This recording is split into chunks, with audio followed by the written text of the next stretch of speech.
Hello everybody, this is Digraj Singh Rajput. Welcome to social school. इस video में class 9th geography का एक बड़ा प्यारा सा और मजेदार चैप्टर जो है वो स्टार्ट करने वाले हैं और खत्म भी करेंगे। तो यह जो वीडियो है बेसिकली आपको क्लास 9th ज्योग्राफी का पहला चैप्टर जो आपका इंडिया साइज एंड लोकेशन, उस चैप्टर के बारे में पूरी जानकारी देने वाला है। उस चैप्टर के बारे में पूरी तरह से आपको हर चीज समझाने वाला है। This is going to be a wonderful video lecture. देखिए, ये जो चैप्टर है ना, पर्सनली मैं आपको बताता हूं, अपना ऑब्जर्वेशन बताता हूं, अपना एक्सपीरियंस बताता हूं। क्लास 9th की आप जब ज्योग्राफी की जर्नी स्टार्ट करते हो तो क्लास 9th की ज्योग्राफी की जर्नी में यह जो चैप्टर रहने वाला है आपका, ये तय करेगा कि आप साल भर ज्योग्राफी इंटरेस्ट से पढ़ोगे या नहीं पढ़ोगे। क्यों? क्योंकि यहां पे जिसने बेसिक्स को बहुत अच्छे से समझ लिया ना, मतलब ये पहली सीढ़ी है। इस पहली सीढ़ी के ऊपर आप चढ़ते चले जाओगे तो पहली सीढ़ी पे अगर आराम से चढ़ गए, आप समझ लिया उसे, तो फिर आगे वाली सारी सीढ़ी क्या रहेगी? बहुत मजेदार रहेगी, बहुत आसान रहने वाली है। क्लियर हुई ये बात? तो इस चैप्टर को बहुत अच्छे से पढ़ना। वैसे तो ये बहुत छोटा चैप्टर है, छोटा चैप्टर इन द सेंस कि हो सकता है शायद आपको एक क्लास में स्कूल में चैप्टर दौड़ा दिया गया होगा, लेकिन इस चैप्टर को बहुत अच्छे से इत्मीनान से समझना। इसके अंदर के जो डायनामिक्स है वो आपने अगर समझ लिया ना, तो life long you will fall in love with geography. That is the objective, कि मैं ये कोशिश करूं कि आपको वो चीज मिल पाए। ठीक है, तो बहुत प्यार से समझेंगे, अच्छे से समझेंगे। बड़ा मजेदार चैप्टर है। Fine. India size and location देखा जाए तो चैप्टर 3 शब्दों में समाया हुआ है कि आप इंडिया के कंटेक्स्ट में पढ़ेंगे, इंडिया के कंटेक्स्ट में पढ़ेंगे कि इंडिया का साइज क्या है, इंडिया की लोकेशन कहां, इंडिया किस तरह से सिचुएटेड है, ये सारी चीजें आप पढ़ेंगे। ठीक है, तो इंडिया, एक सेकंड, हाँ, इंडिया साइज एंड लोकेशन, तो 3 शब्दों में पूरा चैप्टर समाया हुआ है कि इंडिया का मतलब इंडिया का साइज इन द सेंस क्या है कि कहां से कहां तक फैला हुआ है इंडिया वो, और लोकेशन मतलब कि वर्ल्ड पोजीशन के हिसाब से देखें तो इंडिया कहां पर लोकेटेड है। ठीक है, तो आप बोल दो कि हाँ सर इंडिया क्या है, इंडिया बहुत बड़ा कंट्री है, 7th लार्जेस्ट कंट्री है, और लोकेशन की बात करें तो एशिया में आता है, खत्म। तो वही मैं कह रहा हूं कि चैप्टर को ऐसे भी खत्म किया जा सकता है, लेकिन वो जो बहुत सारे डायनामिक्स है उन्हें समझना बड़ा इंटरेस्टिंग चैप्टर है। ठीक है, साथ में मिलकर कवर करते हैं। तो हियर वी गो। सबसे इंपॉर्टेंट चीज ये है कि टेलीग्राम चैनल पे जरूर कनेक्ट हो जाना, वहां आपको सारे अपडेट्स मिलते रहेंगे, कब कौन सा सेशन आने वाला है। साथ ही साथ अनअकैडमी ऐप जरूर से डाउनलोड कीजिएगा। यहां पर आपको ढेरों फीचर्स मिल जाएंगे, ढेरों फीचर्स। स्पेशल क्लास होती है, जैसे हम चैप्टर के बाद में तुरंत आपके डाउट्स ले लेते हैं। ठीक है, उसके बाद में पोल्स होते हैं, क्विजेस होते हैं, बहुत सारे स्कॉलरशिप एग्जाम्स होते हैं। ये सारे फीचर्स आप अनअकैडमी ऐप पर एक्सप्लोर कर सकते हैं। और इन सभी फीचर्स में एक और इंपॉर्टेंट है कि अनअकैडमी ऐप पर आपको कम्युनिटी सेक्शन मिलेगा, जहां से आप बहुत आसानी से क्या कर सकते हैं, नोट्स डाउनलोड कर सकते हैं। आगे इतनी चीजें समझ में और इन सारी चीजों को एक्सप्लोर करने के लिए you are required to use the code DIGRAJ Digraj. चलिए, India size and location. Size समझ में आया, लोकेशन समझ में आया, शब्द क्या है। अब ऐसा बेसिकली अगर आप देखोगे ना, तो India is one of the ancient civilization in the world. तो जितनी भी सिविलाइजेशन हुई हैं, तो जैसे आप मेसोपोटामियन सिविलाइजेशन के बारे में पढ़ते हो, आप कह सकते हैं, फिर क्या है, चाइनीज सिविलाइजेशन के बारे में पढ़ते हो, तो आप अलग अलग सिविलाइजेशंस के बारे में पढ़ते हो। तो उन्हीं में एक सिविलाइजेशन इंडस वैली सिविलाइजेशन भी रही है। तो इंडिया का अस्तित्व आज से नहीं है, इसके रिमेन्स देखोगे तो हजारों साल पुराने रिमेन्स हैं। ठीक है, तो उस कंटेक्स्ट में क्या है, इंडिया जो है, तो India one of the ancient civilization of the world की कैटेगरी में आता है। Fine. Achieved multi faceted socio economic progress during the last 5 decades, and this 5 should be change into 7। ठीक है, क्योंकि बुक्स जो है तो पुरानी है, अपडेट नहीं होती उतनी ज्यादा, लेकिन आप पिछले 70-80 सालों में जिसे देखोगे आजादी के बाद के, तो आपको समझ में आएगा कि हमने अलग अलग डायमेंशंस पे multi faceted socio economic progress achieve करी। हमारे देश ने सोसाइटल लेवल पे कि आज से 50 साल पहले कैसा जीवन जी रहे थे लोग, आज स्टैंडर्ड ऑफ लिविंग कितना बदल गया है। इकोनॉमी में आज से 50 साल पहले क्या स्थिति थी, हेल्थ की, एजुकेशन की, ठीक है, इंफ्रास्ट्रक्चर कैसा था, और आज आप देखोगे तो उसमें बदलाव देखने को मिल रहा है। तो no doubt India is growing. ठीक है, अब आप यहां पे क्या देखेंगे, contributed significantly to the making of world history. और वर्ल्ड कैसे मिलकर बना, जैसे हम बोलते हैं ना इंडिया कैसे मिलकर बना है, तो इंडिया सारे स्टेट्स से मिलकर बना है। वैसे ही अगर वर्ल्ड की भी बात करोगे तो वर्ल्ड भी अलग अलग कंट्रीज से वर्ल्ड बना है। ठीक है, अलग अलग कंट्रीज से वर्ल्ड बना है। तो बेसिकली वहां पे यही चीज बताई गई है क्या, कि जो वर्ल्ड का डेवलपमेंट है, तो इंडिया के डेवलपमेंट से वर्ल्ड का डेवलपमेंट भी हुआ। हमने वर्ल्ड को बहुत कुछ दिया है। अभी इस चैप्टर में हम लास्ट में पढ़ेंगे कि हमने क्या कंट्रीब्यूशन दिया है, और वर्ल्ड ने भी हमारी ग्रोथ में बहुत कुछ कंट्रीब्यूट किया। तो क्या होता है, एक टू वे रिलेशन होता है। वो टू वे रिलेशन यहाँ पे आपको इस पॉइंट के थ्रू बताने की कोशिश की गई है। तो बेसिकली एसेंस या फिर सिग्निफिकेंस की बात करें इस चैप्टर की, तो ये तो एक थोड़ा सा माहौल बना दिया, इंडिया के कंटेक्स्ट में बता दिया कि एंशिएंट सिविलाइजेशन है अब, और आजादी के बाद से आप जिस देखोगे तो कितना ग्रो करके आए हैं। वर्ल्ड के डेवलपमेंट में इंडिया का रोल है, इंडिया का डेवलपमेंट में वर्ल्ड का रोल है, ये सारी चीजें, ठीक है। और इस चैप्टर की सिग्निफिकेंस जो थीम जो हम बोलते हैं ना, थीम जो है इस चैप्टर की, तो थीम इन दो टॉपिक्स में समाई हुई है। बेसिकली आपको साइज और लोकेशन दोनों चीजें समझना, उसके अलावा वर्ल्ड के साथ हमारा क्या इंटरेक्शन रहा है, इंडिया की पोजीशन क्या रही है इंटरनेशनल मार्केट में और इंडियन ओशन में, ठीक है, हमारे नेबर्स कौन कौन है, तो ये सारी चीजें हम पढ़ेंगे। बेसिकली चैप्टर इन 4 टॉपिक्स में कसा हुआ है, बंधा हुआ है। कौन से 4 टॉपिक्स हैं? Location, size, India and the world, India neighbours, ठीक है। तो लोकेशन में आप इंडिया की लोकेशन कहां है, साइज में आप देखोगे कि इंडिया किस तरह से कितना बड़ा है कितना छोटा है, वो सारी चीजें, ठीक है। इंडिया एंड दी वर्ल्ड वाला पार्ट जो है, तो यहां पे आप देखेंगे इंडिया का वर्ल्ड के साथ में क्या इंटरेक्शन रहा है। जब आप ये पॉइंट देख रहे हैं आप इंट्रोडक्शन में, क्या एक पॉइंट देख रहे हैं इंट्रोडक्शन में कि बेसिकली हमने making of world history, world के कह सकते हैं डेवलपमेंट में एक इंपॉर्टेंट रोल प्ले किया, तो हमारा वर्ल्ड के साथ में क्या नाता रहा है, वो इंडिया एंड दी वर्ल्ड। उसके बाद में वर्ल्ड तो बड़ी थीम होगी ना, नैरो डाउन करके आओगे तो हमारे जो नेबरर्स रहे हैं उनके साथ में हमारे क्या संबंध रहे हैं, ठीक है। तो ये सारे कौन कौन नेबरर्स हैं, ठीक है। तो ये सारे टॉपिक्स जो है, 4 टॉपिक्स में चैप्टर आपका कसा हुआ है, छोटा सा प्यारा सा नन्ना सा चैप्टर है। देखिए, तो अगर आप बात करें इंडिया लोकेशन, लोकेशन से पहले स्टार्ट करते हैं। लोकेशन किसी भी चीज की बेसिकली आप कैसे बताते हो? सर बोलते हैं हम व्हाट्सएप पे लाइव लोकेशन शेयर कर देते हैं, वो एक तरीका होता है। बाकी दूसरी चीज ये भी होती है ना कि आप लोकेशन ऐसे बताते हो क्या कि आपका घर कहां है, तो आप कॉलोनी बताते हो, आप कॉलोनी के बाद में बताते हो कि कॉलोनी में भी क्या है, कॉलोनी के पास में कोई लैंडमार्क होगा, ठीक है, हॉस्पिटल जैसे कोई लैंडमार्क हो गया, फिर उसमें भी आप क्या करते हो, उसमें भी आप बताते हो स्पेसिफिकली कि मेरा मकान नंबर ये है, ठीक है। तो वो लोकेशन होती है। तो ऐसे आप इंडिया का लोकेशन कहां है, तो आप इंडिया का लोकेशन आप, हम तो हमारी लोकेशन इंडिया के अंदर बताते हैं, स्पेसिफिकली इंडिया के अंदर स्टेट, स्टेट के अंदर डिस्ट्रिक्ट, डिस्ट्रिक्ट के अंदर सिटी, ठीक है, सिटी के अंदर भी कॉलोनी। लेकिन आप कंट्री की लोकेशन कैसे बताओगे?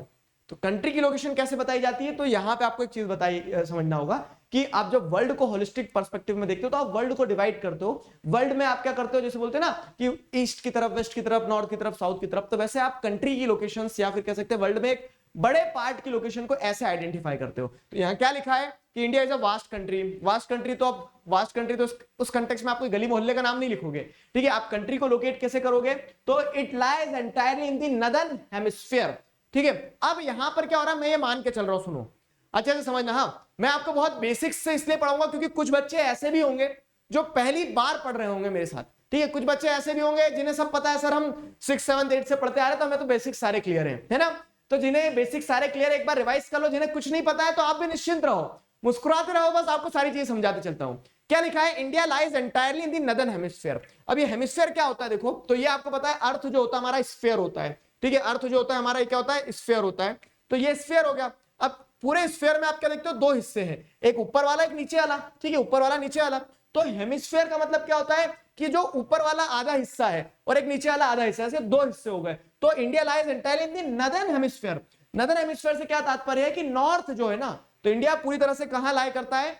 नॉर्थ में लाई करता है, नदर्न हेमिस्फीयर में लाई करता है। समझ में आया? India lies entirely in the northern hemisphere. Clear हुआ? नदर्न हेमिस्फीयर में लाई करता है। The mainland extends between latitudes 8 degree 4 minutes north to 37 degree 6 minute north, ठीक है। और क्या है? लॉन्गिट्यूड्स की बात करें तो 68 degree 7 minute east to 97 degree 25 minute east. अब ये क्या सरदर्द है सर, डिग्री आ गई, मिनट आ गए, मैथ्स पढ़ रहे हैं, ज्योग्राफी पढ़ रहे हैं, क्या पढ़ रहे हैं हम? समझो। तो बेसिकली मैंने आपको इतनी कहानी तो समझा दी है कि इंडिया क्या करता है, India lies entirely in the northern hemisphere. जैसे हमने इंडिया को पूरे नदर्न हेमिस्फीयर में यहां पे इंडिया को लोकेट कर लिया, ठीक है। ये अगर अर्थ है तो अर्थ को आप 2 हिस्सों में डिवाइड कर दो, ऊपर वाला नॉर्थ, नीचे वाला साउथ, ठीक है। तो आपने क्या कर दिया, India lies entirely in the northern hemisphere. Northern hemisphere में आपने इंडिया को सिचुएट करवा दिया वहां पे, ठीक है। अब इसमें क्या कहा जा रहा है? डिग्री कही जा रही है, ठीक है। उसका अगर आप मेनलैंड एक्सटेंड की बात करें, मेनलैंड एक्सटेंड मतलब क्या होता है कि जैसे हमारी आइलैंड्स भी हैं, इधर आइलैंड है, इधर भी आइलैंड है, ठीक है, अंडमान निकोबार लक्षद्वीप आइलैंड। तो हमारी जो मेनलैंड है, ये मेनलैंड वाला ये पार्ट हो गया, ठीक है, ये जो मेनलैंड वाला पार्ट है। तो ये जो मेनलैंड वाला पार्ट है हमारा, इस मेनलैंड वाला इधर यहाँ पे जोड़ो, ठीक है। तो मेनलैंड वाला पार्ट जो है हमारा, इस मेनलैंड वाले पार्ट में आपको क्या देखने को मिलता है? इस मेनलैंड वाले पार्ट में आपको देखने को मिलता है कि ये इसकी जो एक्सटेंट है, इसकी एक्सटेंट यहां से चालू होकर यहां तक जा रही है, ऊपर यहां से चालू होके यहां तक जा रही है नीचे, ठीक है। ये उसकी मेनलैंड की एक्सटेंट हो गई है। तो आप यहां से यहां तक तो बोलोगे नहीं, वही वाली बात है ना, प्रॉपर लोकेट कैसे करोगे? तो प्रॉपर लोकेशन के लिए क्या है, 2 यहां पे शब्द निकल के आए हैं, लैटिट्यूड्स और लॉन्गिट्यूड्स। सवाल आपके मन में, लैटिट्यूड्स क्या होते हैं, लॉन्गिट्यूड्स क्या होते हैं, ठीक है। तो देखो मैं बेसिक्स वही बताते चल रहा हूं। नदर्न हेमिस्फीयर समझ में आया ना, नदर्न हेमिस्फीयर क्या है? वैसे अब लैटिट्यूड और लॉन्गिट्यूड को समझो मेरे साथ जरा, ठीक है। लैटिट्यूड और लॉन्गिट्यूड को समझते हैं। तो लैटिट्यूड क्या होता है? लेटा हुआ लैटिट्यूड लॉन्ग लॉन्ग लॉन्गिट्यूड। ये जो राइम है ना, इसको याद कर लेना। क्या? लेटा हुआ लैटिट्यूड, लॉन्ग लॉन्ग लॉन्गिट्यूड। तो अब कभी आप कंफ्यूज नहीं होंगे इसमें। क्या था, बच्चे समझ जाते लेकिन कंफ्यूज हो जाते हैं। आप छोड़ो, मैं खुद कंफ्यूज हो जाता हूं कभी कभी। अभी होगा, अगर लेक्चर में गलती से मैंने लैटिट्यूड की जगह लॉन्गिट्यूड बोले तो समझ लेना, ठीक है। बाकी मैं आपको कॉन्सेप्ट बहुत अच्छा, क्योंकि एक जैसा साउंड करते हैं ना तो कभी कभी गलती से फिसल जाते हैं हम, ठीक है। तो यहां पे लैटिट्यूड और लॉन्गिट्यूड क्या है? लेटा हुआ जो रहता है ऐसा, वो लैटिट्यूड, और लॉन्ग लॉन्ग लॉन्गिट्यूड। दो अर्थ इज स्फीयर, ठीक है। अर्थ को जैसे अगर आप देखोगे तो, और प्रिसाइज देता हूं तो जियोइड शेप में, संतरा देखा आपने, संतरा संतरे की तरह होता है अर्थ, ठीक है।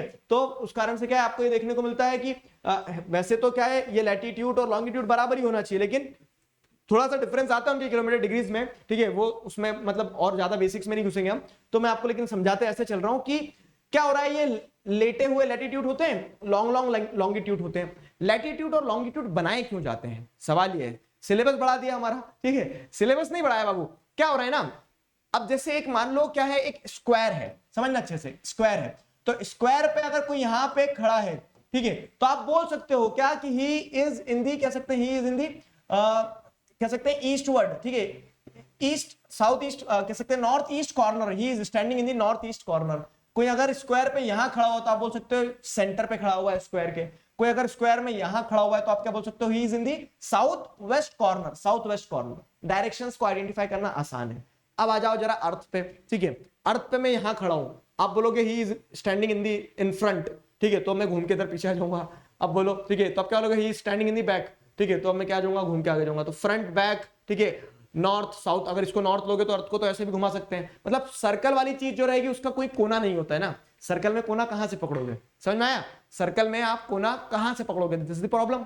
तो उसी के चलते क्या होता है, उसी के चलते अब ये इंडिया है, तो आप इंडिया को कैसे, चलो आपने नॉर्थ तो बोल दिया, अब अगर सर्कल को ऐसे घुमा दोगे तो किसी के लिए नॉर्थ ये हो जाएगा, ठीक है, किसी के लिए साउथ ये हो जाएगा। बड़ी विकट समस्या है, विकट समस्या है। तो उस केस में क्या है कि आप सर्कल पे चीजों को कैसे लोकेट करेंगे, इसके लिए आपको सर्कल को क्या कर देना पड़ेगा, डिवाइड कर देना पड़ेगा, ठीक है। तो वहां पे लैटिट्यूड और लॉन्गिट्यूड नाम की इमेजिनरी लाइंस निकल के आई है। तो रियल में एग्जिस्ट नहीं करती, ढूंढने मत चले जाना कि लाइंस को ढूंढ के लाते हैं, ठीक है। लैटिट्यूड लॉन्गिट्यूड बेसिकली होता क्या है, तो latitudes are the imaginary lines, ठीक है, जो लेटी हुई रहती है, ऐसे समझ लो, latitudes are the imaginary lines, ठीक है। आप क्या कहेंगे इसे, horizontal imaginary lines which divides the earth, ठीक है। और longitudes are the vertical imaginary lines, ठीक है, they are the vertical imaginary lines which divides the world.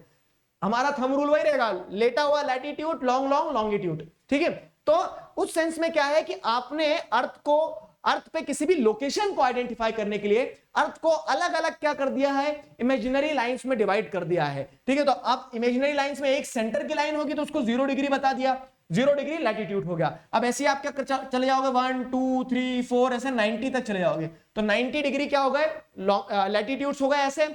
अब वैसे ही अगर आ जाते हैं इधर तो लॉन्गिट्यूड्स में भी क्या है, 90 डिग्री लॉन्गिट्यूड्स हो जाएंगे। 90 डिग्री लॉन्गिट्यूड्स कैसे हो जाएंगे कि एक 0 डिग्री का लॉन्गिट्यूड रहेगा, 1 2 3 4 5 6 इस तरह से, ठीक है। तो आपने क्या कर दिया, अर्थ को अब इधर 90 नॉर्थ में चले गए, 90 साउथ में चले जाओगे, तो ऐसे लैटिट्यूड्स और लॉन्गिट्यूड्स में डिवाइड कर दिया है। चलो यहां तक समझ में आया ना, लैटिट्यूड लॉन्गिट्यूड क्या है। तो latitudes are the imaginary lines, imaginary कह सकते हैं horizontal lines dividing the earth, whereas longitudes are the vertical imaginary lines dividing the earth. समझ में आ गया एकदम, ठीक है। तो अब इनकी सिग्निफिकेंस क्या है, क्यों बनाया गया लैटिट्यूड लॉन्गिट्यूड, क्या फायदा मिलेगा सर सिलेबस बढ़ाने के अलावा? फायदा ये मिलेगा बाबू, देखो क्या हो रहा है कि आपको क्या बताया मैंने कि India lies entirely in the northern hemisphere.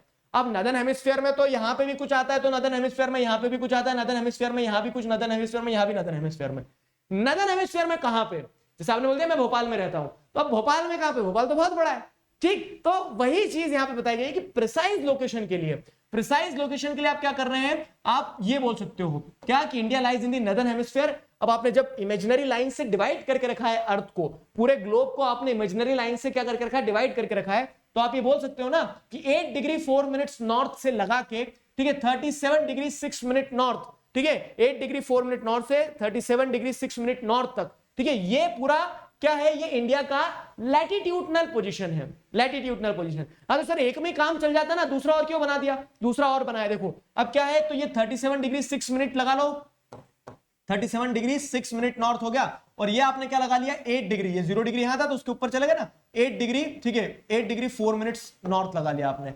अब क्या है, ये आपका एक बैंडविड्थ हो गया पूरा, ये नदर्न हेमिस्फीयर में ये लैटिट्यूड है, ठीक है, लैटिट्यूड है, लेकिन अब इसी लैटिट्यूड में ये भी आ रहा है, इसी लैटिट्यूड में ये भी आ रहा है, तो सिर्फ लैटिट्यूड से काम नहीं चलेगा ना। अब 37 डिग्री नॉर्थ बोल दिया तो ये भी 8 डिग्री से लगा के 37 डिग्री के बीच में आ गई ये जगह, तो क्या ये भी इंडिया है? नहीं, आपको और प्रिसाइज करना पड़ेगा। तो लैटिट्यूड के साथ में आप लॉन्गिट्यूडनल क्या करते हैं, डिवीजन भी करते हैं। तो अब आपने क्या कर दिया, एक डब्बा बना दिया जिसमें आप प्रिसाइजली लोकेट कर पाओगे। तो आपने क्या कर दिया, लैटिट्यूडनल पोजीशन तो पता लगा ली, वैसे ही लॉन्गिट्यूड्स को अगर देखोगे तो क्या लिखा है, 68 डिग्री 7 मिनट ईस्ट से 97 डिग्री 25 मिनट ईस्ट, ठीक है, 68 और 97, अभी पॉइंट्स को हटा दो, तो 68 मतलब क्या है कि जैसे ये 0 डिग्री मान लो फॉर एग्जांपल, तो इसके इधर जैसे अगर आओगे, अभी ईस्ट वेस्ट नॉर्थ साउथ का ये भी समझा रहा हूं, तो इसके इधर आप जैसे आपको पता है कि India lies entirely in the northern hemisphere, northern hemisphere में भी हमें पता है क्या है, नदर्न हेमिस्फीयर में हमें पता है कि 8 डिग्री से लगा के 37 डिग्री 6 मिनट नॉर्थ तक है, ठीक है 4। तो अब ये तो आपने लैटिट्यूडनल पोजीशन पता कर ली। लॉन्गिट्यूड के लिए क्या बताया गया कि 68 से लगा के 97, ठीक है, तो ये 68 डिग्री का लॉन्गिट्यूड रहेगा लॉन्ग लॉन्ग, और ये क्या रहेगा 68 के बाद में ये 97 डिग्री का लॉन्गिट्यूड रहेगा लॉन्ग लॉन्ग। तो इससे क्या हुआ, इससे आपने बहुत प्रिसाइजली, क्योंकि क्या है अगर आप सिर्फ लॉन्गिट्यूड भी रखते हैं तो 68 और 97 के बीच में बहुत सारे देश आ सकते हैं, ठीक है, तो क्या सब इंडिया है? नहीं, तो लॉन्गिट्यूड और लैटिट्यूडनल एक्सटेंट बता के आपने क्या कर दिया, इंडिया को प्रिसाइजली लोकेट कर दिया। अब ईमानदारी से बताना, आपको लैटिट्यूड समझ में आ गया? मन में हाँ बोलते चलो, मन से जुड़ो, मुझे समझ में आ जाएगा।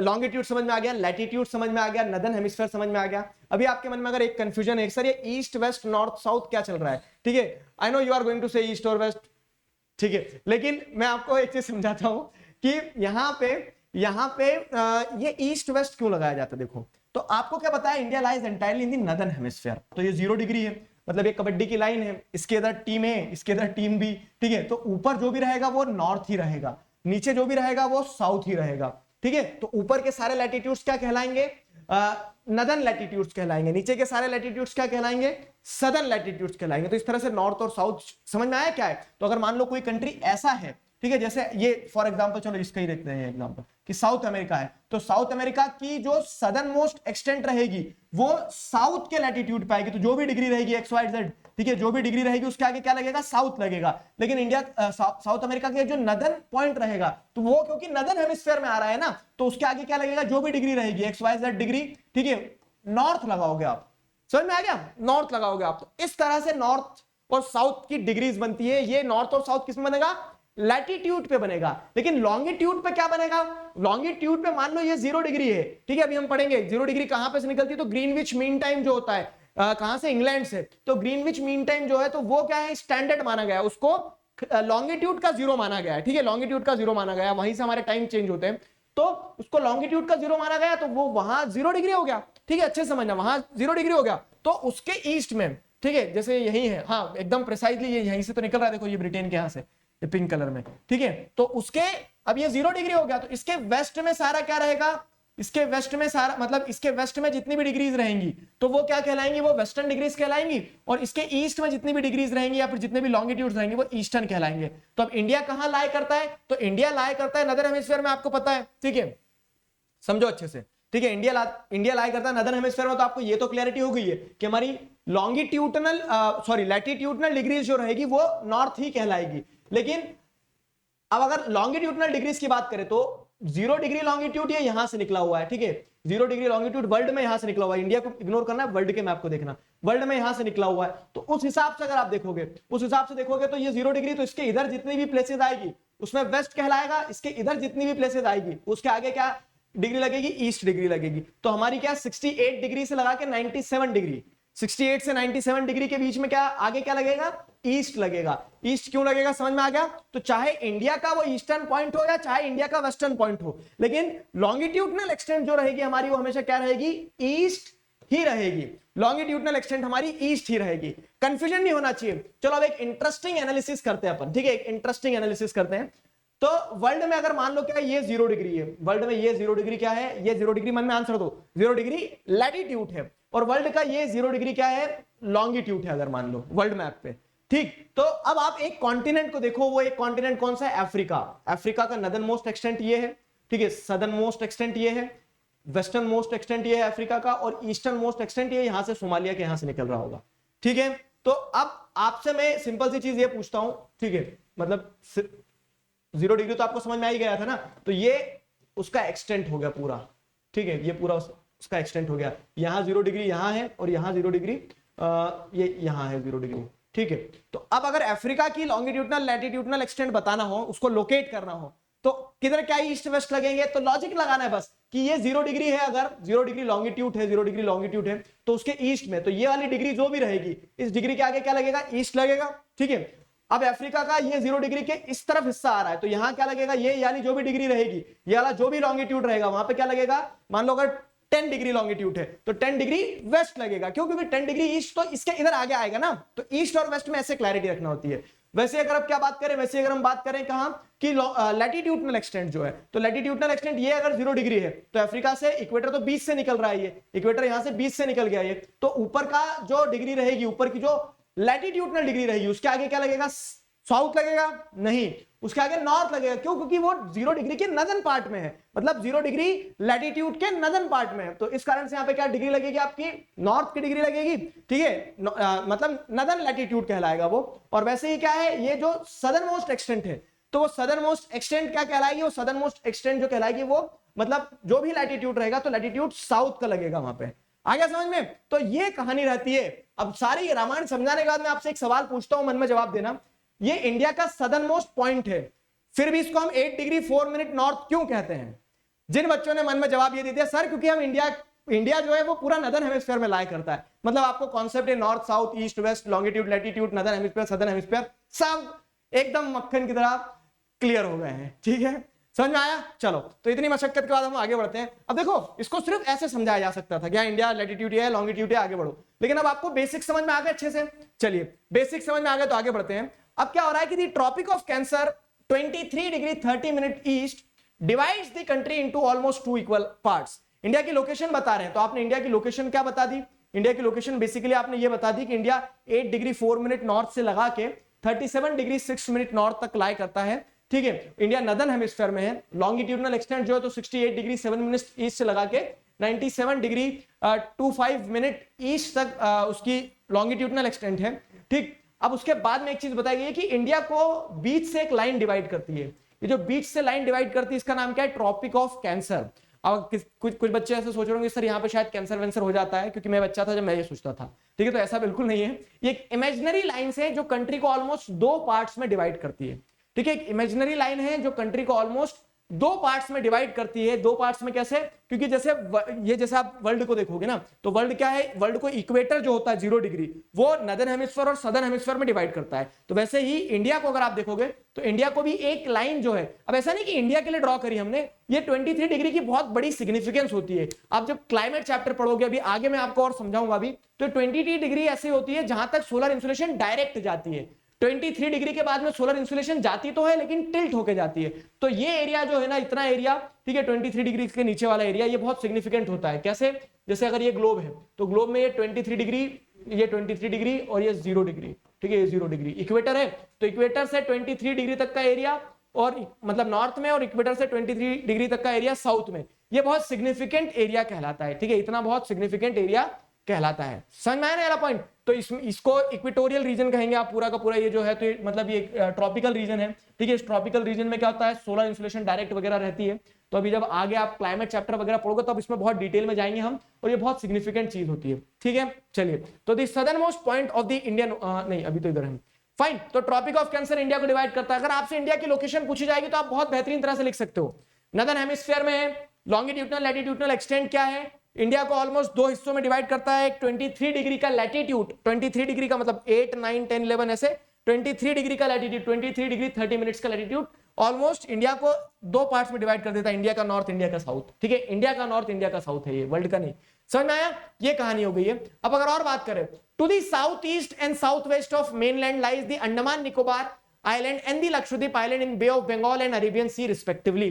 इंडियन लोकेशन में अगर आप बेसिकली देखेंगे तो ये तो इंडिया की मेनलैंड हो गई है, मेनलैंड का हिस्सा बताया। उसके अलावा इंडिया का क्या है, इंडिया का 2 आइलैंड ग्रुप है। कुछ बच्चों का भ्रम आज टूटेगा जो ये समझ रहे थे कि लक्षद्वीप आइलैंड जो है तो वो कोई दूसरा देश है, ठीक है, अंडमान निकोबार दूसरा देश है, तो दूसरा देश नहीं है बाबू, वो क्या है, वो हमारे ही आइलैंड है। ठीक है, हमारे ही आइलैंड है, मतलब हमारा कह सकते हैं एक्सटेंडेड प्लॉट है, समुद्र में है, ठीक है। तो उस तरह से क्या है, Lakshadweep Andaman Nicobar island bay of Bengal में लाई करता है, इस तरफ ये जो समुद्र है इसे बे ऑफ बंगाल कहा जाता है। लक्षद्वीप आइलैंड जो है, तो लक्षद्वीप आइलैंड कहां है, ये आपको लक्षद्वीप आइलैंड मिल रहा है जो अरेबियन सी में लाई करता है, ठीक है। तो ये बे ऑफ बंगाल हो गया, ये हो गया आपका अरेबियन सी। तो ये दो अलग अलग आपने क्या देख रही है, हमारे आइलैंड ग्रुप्स भी हैं जो आपने समझ लिए, ठीक है। दो आइलैंड ग्रुप्स हो गए। अब उसके बाद में ये पूरा लोकेशन वाला पार्ट चल रहा है अभी, उसके बाद में अगली चीज क्या है, the southern most point of Indian union, ठीक है। अब इंडियन यूनियन जो है पूरा ये इंडिया बना है आपका, तो इस इंडियन यूनियन का, इंडियन यूनियन मतलब क्या है, देखो इंडियन मेनलैंड मतलब ये मेन हिस्सा, ठीक है, जमीन का मेन हिस्सा। इंडियन यूनियन की जब बात करेंगे तो उसमें हमारे आइलैंड भी आ जाएंगे, हमारे ही है ना, वो छोड़ेंगे क्यों हम। तो उस तरह से क्या है कि अगर आप देखोगे तो मेनलैंड की सदर्न मोस्ट एक्सटेंट, मतलब मेनलैंड का एकदम साउथ वाला हिस्सा 8 डिग्री 4 मिनट्स था, लेकिन अगर आइलैंड को भी इंक्लूड कर लोगे आप तो देखो यहाँ पे, ठीक है, ये वाली लाइन यहाँ चलेगी, लेकिन उससे नीचे तक हमारे आइलैंड है, समझ में आया, उससे नीचे तक हमारे आइलैंड ग्रुप है। तो इस सेंस में क्या समझ में आ रहा है आपको कि इंडियन यूनियन जो है पूरा, इंडियन यूनियन का एक्सटेंट जो है, तो the southern most point of the Indian union, Indira point, got submerged under the sea water in 2004 during the tsunami. तो सदर्न मोस्ट पॉइंट जो है हमारा वो इंदिरा पॉइंट है, ठीक है। इंदिरा पॉइंट ये यहाँ पे अंडमान निकोबार आइलैंड का एकदम सदर्न टिप है, और 2004 में सुनामी आई थी एक बहुत भयंकर, तब वो डूब गया था, वहां पे लाइट हाउस वगैरह था, तो ऐसा नहीं कि बाहर नहीं निकल के आया हमेशा के लिए डूब गया, लेकिन वहां पे तब क्या है, सब कुछ पानी पानी हो गया था, ठीक है। तो this was the story, this was the whole story about the location. अब आपसे एक सिंपल क्वेश्चन अगर बनेगा क्या कि write a brief sketch on the location of India, ठीक है, इंडिया लोकेशन के ऊपर आपको शॉर्ट नोट लिखना है, तो आप ये सारे पॉइंट लिखेंगे, कौन कौन से, वास्ट कंट्री है, नदर्न हेमिस्फीयर में लाई करता है, लैटिट्यूडनल लॉन्गिट्यूडनल एक्सटेंट क्या है, ट्रॉपिक ऑफ कैंसर 2 पार्ट्स में डिवाइड करता है। इंडिया की लोकेशन में आप देखोगे तो इंडियन यूनियन में 2 आइलैंड ग्रुप है, एक बे ऑफ बंगाल में है, अंडमान एंड निकोबार, एक लक्षद्वीप आइलैंड है जो अरेबियन सी में लाई करता है, ठीक है। ये सारा सब कुछ साथ में मिलके हमारा प्यारा भारत बनाता है। हमारी सदर्न पॉइंट जो है इंडियन यूनियन की वो इंदिरा पॉइंट थी जो 2004 में डूब गई थी। This is not required, if you are interested then you can write, ठीक है। तो ये लोकेशन वाला पार्ट हमने क्लियर कर लिया, ठीक है, जैसे यहाँ पे बताया भी गया है, क्या ये देखोगे ना तो ये इंडिया इंदिरा पॉइंट जो है, तो ये यहाँ पे एकदम इंडियन यूनियन मतलब इंडियन मेनलैंड से भी नीचे वाला पॉइंट था यहाँ पे जो कि डूब गया था, ठीक है। तो ये आपने क्या कर लिया, ये आपने पूरा का पूरा लोकेशन वाला पार्ट पढ़ लिया। अब आते हैं साइज पे, ठीक है, समझ में आया ना यहां तक, एक बार समझ में आ गया तो मुस्कुरा दो, ठीक है। अब यहां पे आते हैं हम साइज वाले पार्ट पे। इंडिया का लोकेशन तो देख लिया सर हमने, अब इंडिया कितना बड़ा है वर्ल्ड में, उसकी क्या पोजीशन, ये सारी चीजें भी तो हमें समझना होगी। तो अब हम साइज के कंटेक्स्ट में बात करते हैं। तो the landmass of India has an area of 3.28 million square kilometre, छोटा मोटा देश नहीं है हमारा, ठीक है, 3.28 मिलियन स्क्वायर किलोमीटर का लैंडमास है, ठीक है। मतलब जैसे अगर आप 3.28 मिलियन, ठीक है, 3.28 मिलियन किलोमीटर इधर चले जाओगे, ठीक है, तो 3.28 मिलियन किलोमीटर इधर चले जाओगे, तो सर 3.28 मिलियन स्क्वायर किलोमीटर का हमारे पास में एरिया है, ठीक है। अगर डब्बा बना दे तो अब बोलोगे सर नापा कैसे, तो वो मतलब टोटल जो पेरीमीटर है, पेरीमीटर को फिर उसमें इतना मैथ्स आता तो मैं मैथ्स पढ़ा रहा होता आपको, ठीक है। लेकिन बेसिकली यहाँ पे यही है कि आप जो टोटल लैंडमास को देख रहे हो ना, जितना आपको लैंडमास दिख रहा है हमारे देश का, वो कितना है 3.28 मिलियन स्क्वायर किलोमीटर्स में, ठीक है। इतना फैला हुआ हमारा देश है, और ये 3.28 मिलियन जो स्क्वायर किलोमीटर है, तो इतना एरिया जो है, ठीक है, अगर मान लो ये वर्ल्ड, मान लो अगर ये वर्ल्ड है, ठीक है, ये वर्ल्ड है, तो वर्ल्ड अगर मान लो 100% है, तो इस 100% वर्ल्ड में हम 100% वर्ल्ड में हम क्या है, हम इस 100% वर्ल्ड में 2.4% टोटल ज्योग्राफिकल एरिया का कंस्टिट्यूट करते हैं। मतलब हम बोल देते हैं कि 2.4 स्क्वायर किलोमीटर का एरिया हमारा है पूरे विश्व में, पूरे विश्व में जितनी भी जमीन है उसकी 2.4% जमीन हम लेकर बैठे हैं, ठीक है। लेकिन मतलब ऐसा खुश नहीं होना है कि 2.4, लेकिन उससे ज्यादा जनता हमारे पास है, वर्ल्ड की जो टोटल जनता है उसका एक बड़ा शेयर भी हमारे पास है, पॉपुलेशन भी खूब है हमारे पास, ठीक है। तो वहां पे उस तरह से देखोगे तो पॉपुलेशन के कंपैरिजन में जमीन हमारे पास कम है, लड़ना चाहिए हमें किससे, किसी जमीन छुड़ाने के लिए, लेकिन हम ऐसा नहीं करते, लड़ने वाले दूसरे हैं, चाइना वाले, ठीक है। बाकी यहाँ पे coming back to the topic पे अगर वापस आते हैं तो आपको क्या समझ में आ रहा है, साइज समझ में आना चाहिए कि इंडिया जो है तो टोटल लैंडमास जो है, एरिया जो है वो कितना है, 3.28 मिलियन स्क्वायर किलोमीटर का है। जो टोटल एरिया है, ठीक है, it accounts for 2.4% of the total geographical area of the world, ठीक है। तो जो वर्ल्ड का टोटल ज्योग्राफिकल एरिया है, वर्ल्ड का टोटल ज्योग्राफिकल एरिया मतलब अगर वर्ल्ड 100% है तो उस 100% में 2.4% हिस्सा जो है ना, मान लो वर्ल्ड के अगर बहुत सारे बेटे हैं, ठीक है, तो 2.4% हिस्सा इंडिया को मिल जाएगा, ठीक है, उसकी प्रॉपर्टी का। तो उस तरह से क्या है, 2.4% जो टोटल ज्योग्राफिकल एरिया है वर्ल्ड का वो इंडिया के पास है। India is the 7th largest country in the world.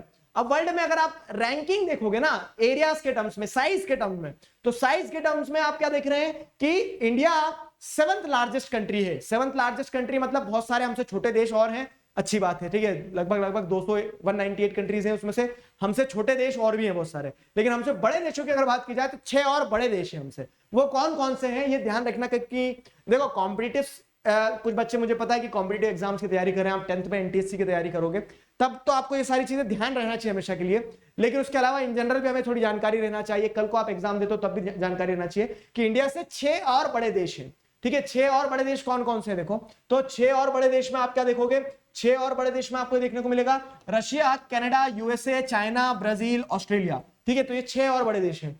याद कैसे रखेंगे देखो, तो ये बता रहे हैं कि जैसे हमारे पास 3.28 मिलियन स्क्वायर किलोमीटर की जमीन है ना, वैसे रशिया के पास 17.9 मिलियन स्क्वायर किलोमीटर की जमीन है। यहाँ पे कनाडा के पास में 9.98 मिलियन स्क्वायर किलोमीटर की जमीन है, ठीक है। यूएसए के पास इतनी है, फिर इतनी है, ठीक है। तो इन्हें याद रखने के लिए मैं आपको एक निंजा टेक्निक बताता हूं। निंजा टेक्निक क्या है, ठीक है, रुकुक बाई, ठीक है, BAI, रुकुक बाई। रुकुक बाई कौन है तो ध्यान रख लेना, एक आंटी है जिनका नाम रुकुक था, ठीक है। तो उनको जब वो बुजुर्ग हो जाती हैं तब उनको रुकुक बाई करके कहा जाता था, ठीक है, रुकुक बाई। तो अब रुकुक बाई से आपको ध्यान रहेगा Russia, Canada, USA, China, Brazil, Australia और इंडिया, ठीक है। तो इस तरह से 7 जो largest country in terms of their area, तो वो साइज के हिसाब से 7 लार्जेस्ट कंट्री ये रही। India is the 7th largest country, 3.28 million square kilometre का एरिया है। वर्ल्ड का 2.4% हम कंस्टिट्यूट करते हैं टोटल वर्ल्ड ज्योग्राफिकल एरिया में। सिंपल, तो ये साइज वाला पार्ट भी आपका क्लियर होते जा रहा है, ठीक है। India has a land boundary of about 15,200 kilometre. अब अगर बाउंड्रीज पे आ जाते हैं हम, तो जैसे हमारी क्या है, हमारे पास में देखो आप एक चीज देखोगे ना बड़ी इंटरेस्टिंग है, हमारे पास जमीन की भी बॉर्डर है, ये जमीन की बॉर्डर है, ठीक है, मतलब जहां जमीन से हम दूसरे देशों से टच हो रहे हैं, ठीक है, जमीन से हम जहां दूसरे देशों से टच हो रहे हैं, तो ये हमारे पास जमीन की बॉर्डर है, फाइन। और हमारे पास समुद्र की भी बॉर्डर है। समुद्र की बॉर्डर कैसे है, तो हमारा एक बॉर्डरिंग एरिया जो है वो कोस्टल एरिया है, ठीक है, कोस्टल एरिया है, तो ये हमारे पास समुद्र की भी बॉर्डर है।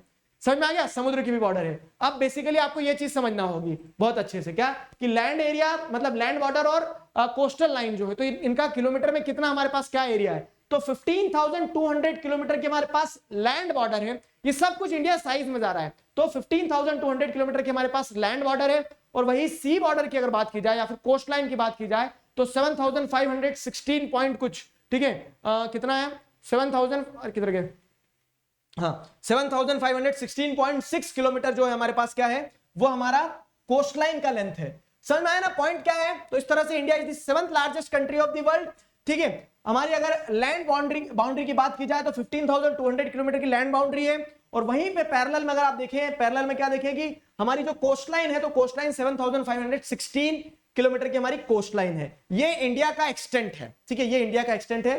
किस कंटेक्स्ट में, ये इंडिया का एक्सटेंट है उस कंटेक्स्ट में, साइज के कंटेक्स्ट में। समझ में आया, साइज के कंटेक्स्ट में ये इंडिया का एक्सटेंट है। क्लियर हुआ, चलिए बढ़िया, अच्छी बात है, समझ में आ गया अगर तो अगर आगे बढ़े तो आगे बढ़ते हैं, हमारे को समझ में आता है इंडिया, ज्योग्राफी एंड लोकेशन।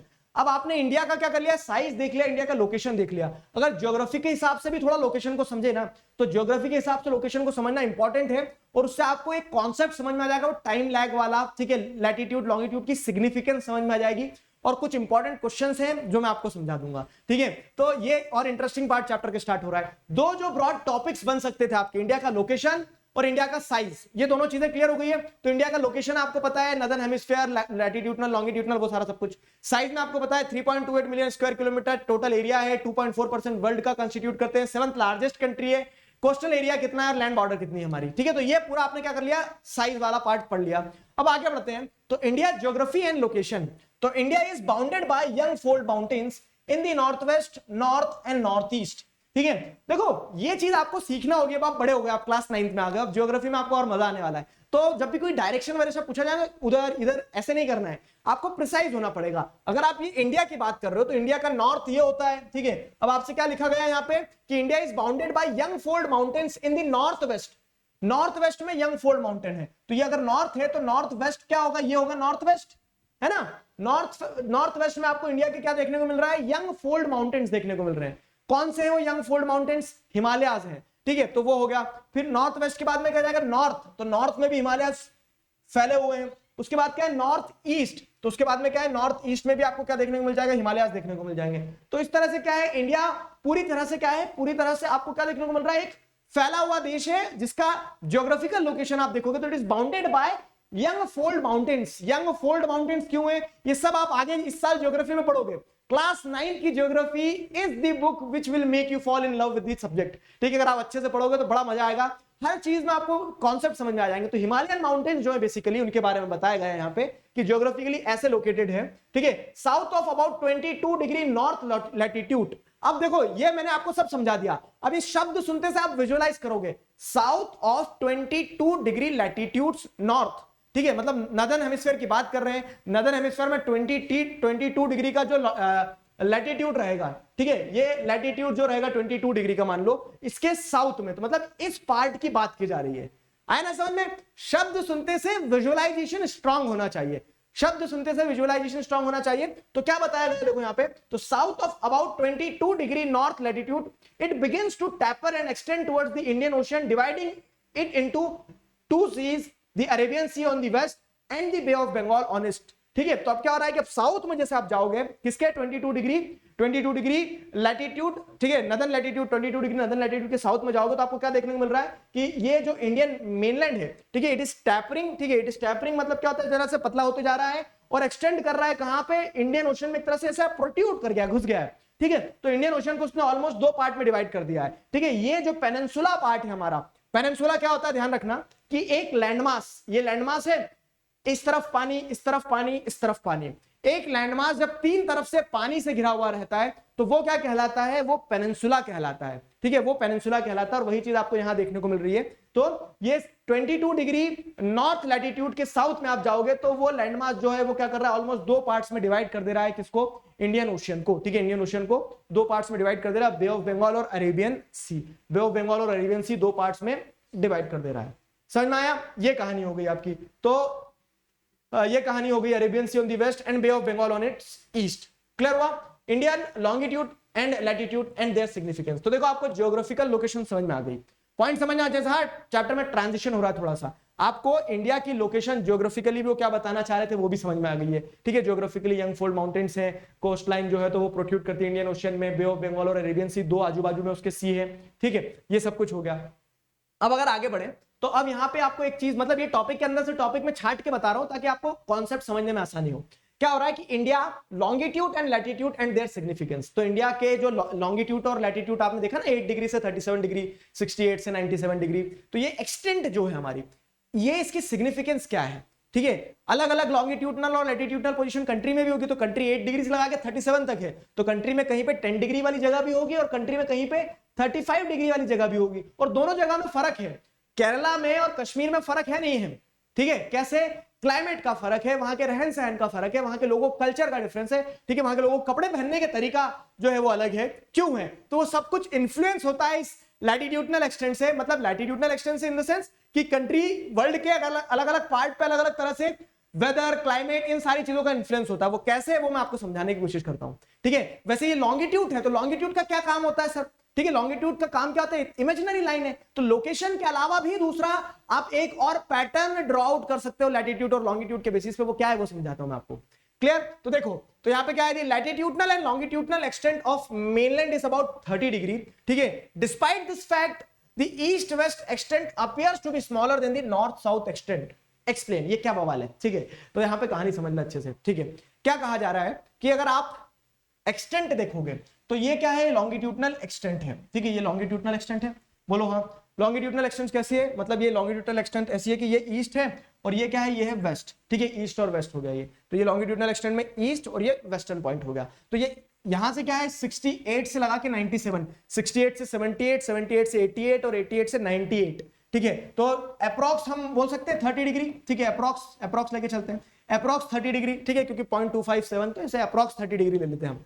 ठीक, अब वैसे अगर आप यहां से देखोगे तो 37 और यहाँ पे 8 डिग्री है। ठीक है, तो 8 डिग्री से 18 डिग्री, 18 डिग्री से 28, 28 से 38, तो यहाँ पे भी क्या है, वही अप्रॉक्स 30 डिग्री आ रहा है। ठीक है, तो यहाँ भी हम अप्रॉक्स 30 डिग्री लिख सकते हैं, तो ये अप्रॉक्स हो गया 30 डिग्री अप्रॉक्स। तो ये जो एक्सटेंट है ईस्ट वेस्ट एक्सटेंट भी हमारी कंट्री जो है ना, तो हमारी कंट्री स्क्वायर में ही एक तरह से देखा जाए तो ईस्ट से वेस्ट तक भी, हम तो नंबर्स पे बात कर रहे हैं, हम तो नंबर्स पे क्या बात कर रहे हैं कि ईस्ट से वेस्ट जाने में आपको अप्रॉक्स 30 डिग्री ट्रैवल करना पड़ते हैं, मतलब 30 डिग्री का डिस्टेंस है, 30 डिग्री का मार्जिन है दोनों पॉइंट्स में। वैसे ही नॉर्थ से साउथ में भी क्या है 30 डिग्री का मार्जिन है, 30 डिग्री की एक्सटेंट है कंट्री की, ठीक है। अब आप ईमानदारी से बताना, कसम है आपको, ठीक है, क्या सोशल साइंस की कसम है, कि आज तक हम नॉर्मली यही सोचते थे ना, क्या सोचते थे कि सर ये नॉर्थ से लगा के साउथ तक में इंडिया लंबा है ज्यादा और इंडिया ऐसे में छोटा है ना, सोचते हम हमेशा ऐसे ही थे। तो वही चीज बताई गई है कि डिस्पाइट दिस फैक्ट, मतलब हमारा लैटिट्यूडनल लॉन्गिट्यूडनल एक्सटेंट दोनों ही तरफ से अप्रॉक्स 30 डिग्री का है, लेकिन इस फैक्ट मतलब वो तो नंबर बता दी कि अप्रॉक्स 30 डिग्री है, उसके बावजूद भी हमें क्या लगता था, ईस्ट वेस्ट एक्सटेंट जो है हमारी, ठीक है, जो हमारी ये लॉन्गिट्यूडनल एक्सटेंट है ईस्ट वेस्ट से, ठीक है, ये छोटी लगती थी हमें। उसके पीछे का कारण है कि बीच बीच में क्या दूसरे कंट्रीज आ गए ना, तो नॉर्थ ईस्ट को थोड़ा सा मतलब जैसे आप देखेंगे नॉर्थ ईस्ट के साथ वो टोटल लैंडमास की कनेक्टिविटी नहीं थी, और उस कारण से क्या होता है, लैंडमास की कनेक्टिविटी होने के कारण वो मैप पे देखने में एक नजर में ऐसा लगता है कि हमारा ईस्ट वेस्ट वाला एक्सटेंट छोटा है, लेकिन दोनों ही एक्सटेंट क्या है, लगभग लगभग बराबर है, ठीक है। थोड़ा सा अगर किलोमीटर्स में जाओगे तो डिफरेंस आ जाता है, कैसे, मतलब एकदम प्रिसाइज नहीं है, लेकिन लगभग लगभग का मतलब ये होता है ना अप्रॉक्स 30 डिग्री, ठीक। तो जैसे अगर आप यहां देखोगे तो क्या है, 2933 किलोमीटर का हमारा क्या है, ये एक्सटेंट है,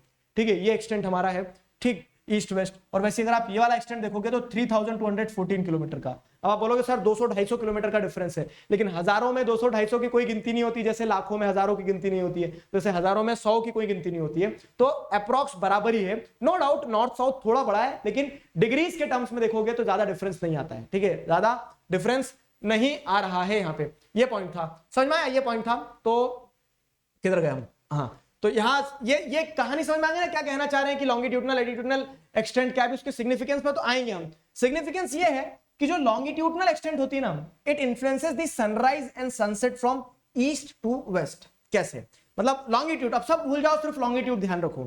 लॉन्गिट्यूड क्या होता है, देखो, तो लॉन्गिट्यूड मतलब ऐसे लॉन्ग लॉन्गिट्यूड, ठीक है, ऐसा लॉन्ग लॉन्गिट्यूड। तो लॉन्गिट्यूडनल एक्सटेंट की सिग्निफिकेंस क्या होती है, लॉन्गिट्यूडनल एक्सटेंट की सिग्निफिकेंस क्या होती है, समझना अच्छे से। तो ये हो गया आपका, नहीं येलो कलर से बनाते हैं, येलो कलर से सन होता है, ठीक है, ये सन, फाइन।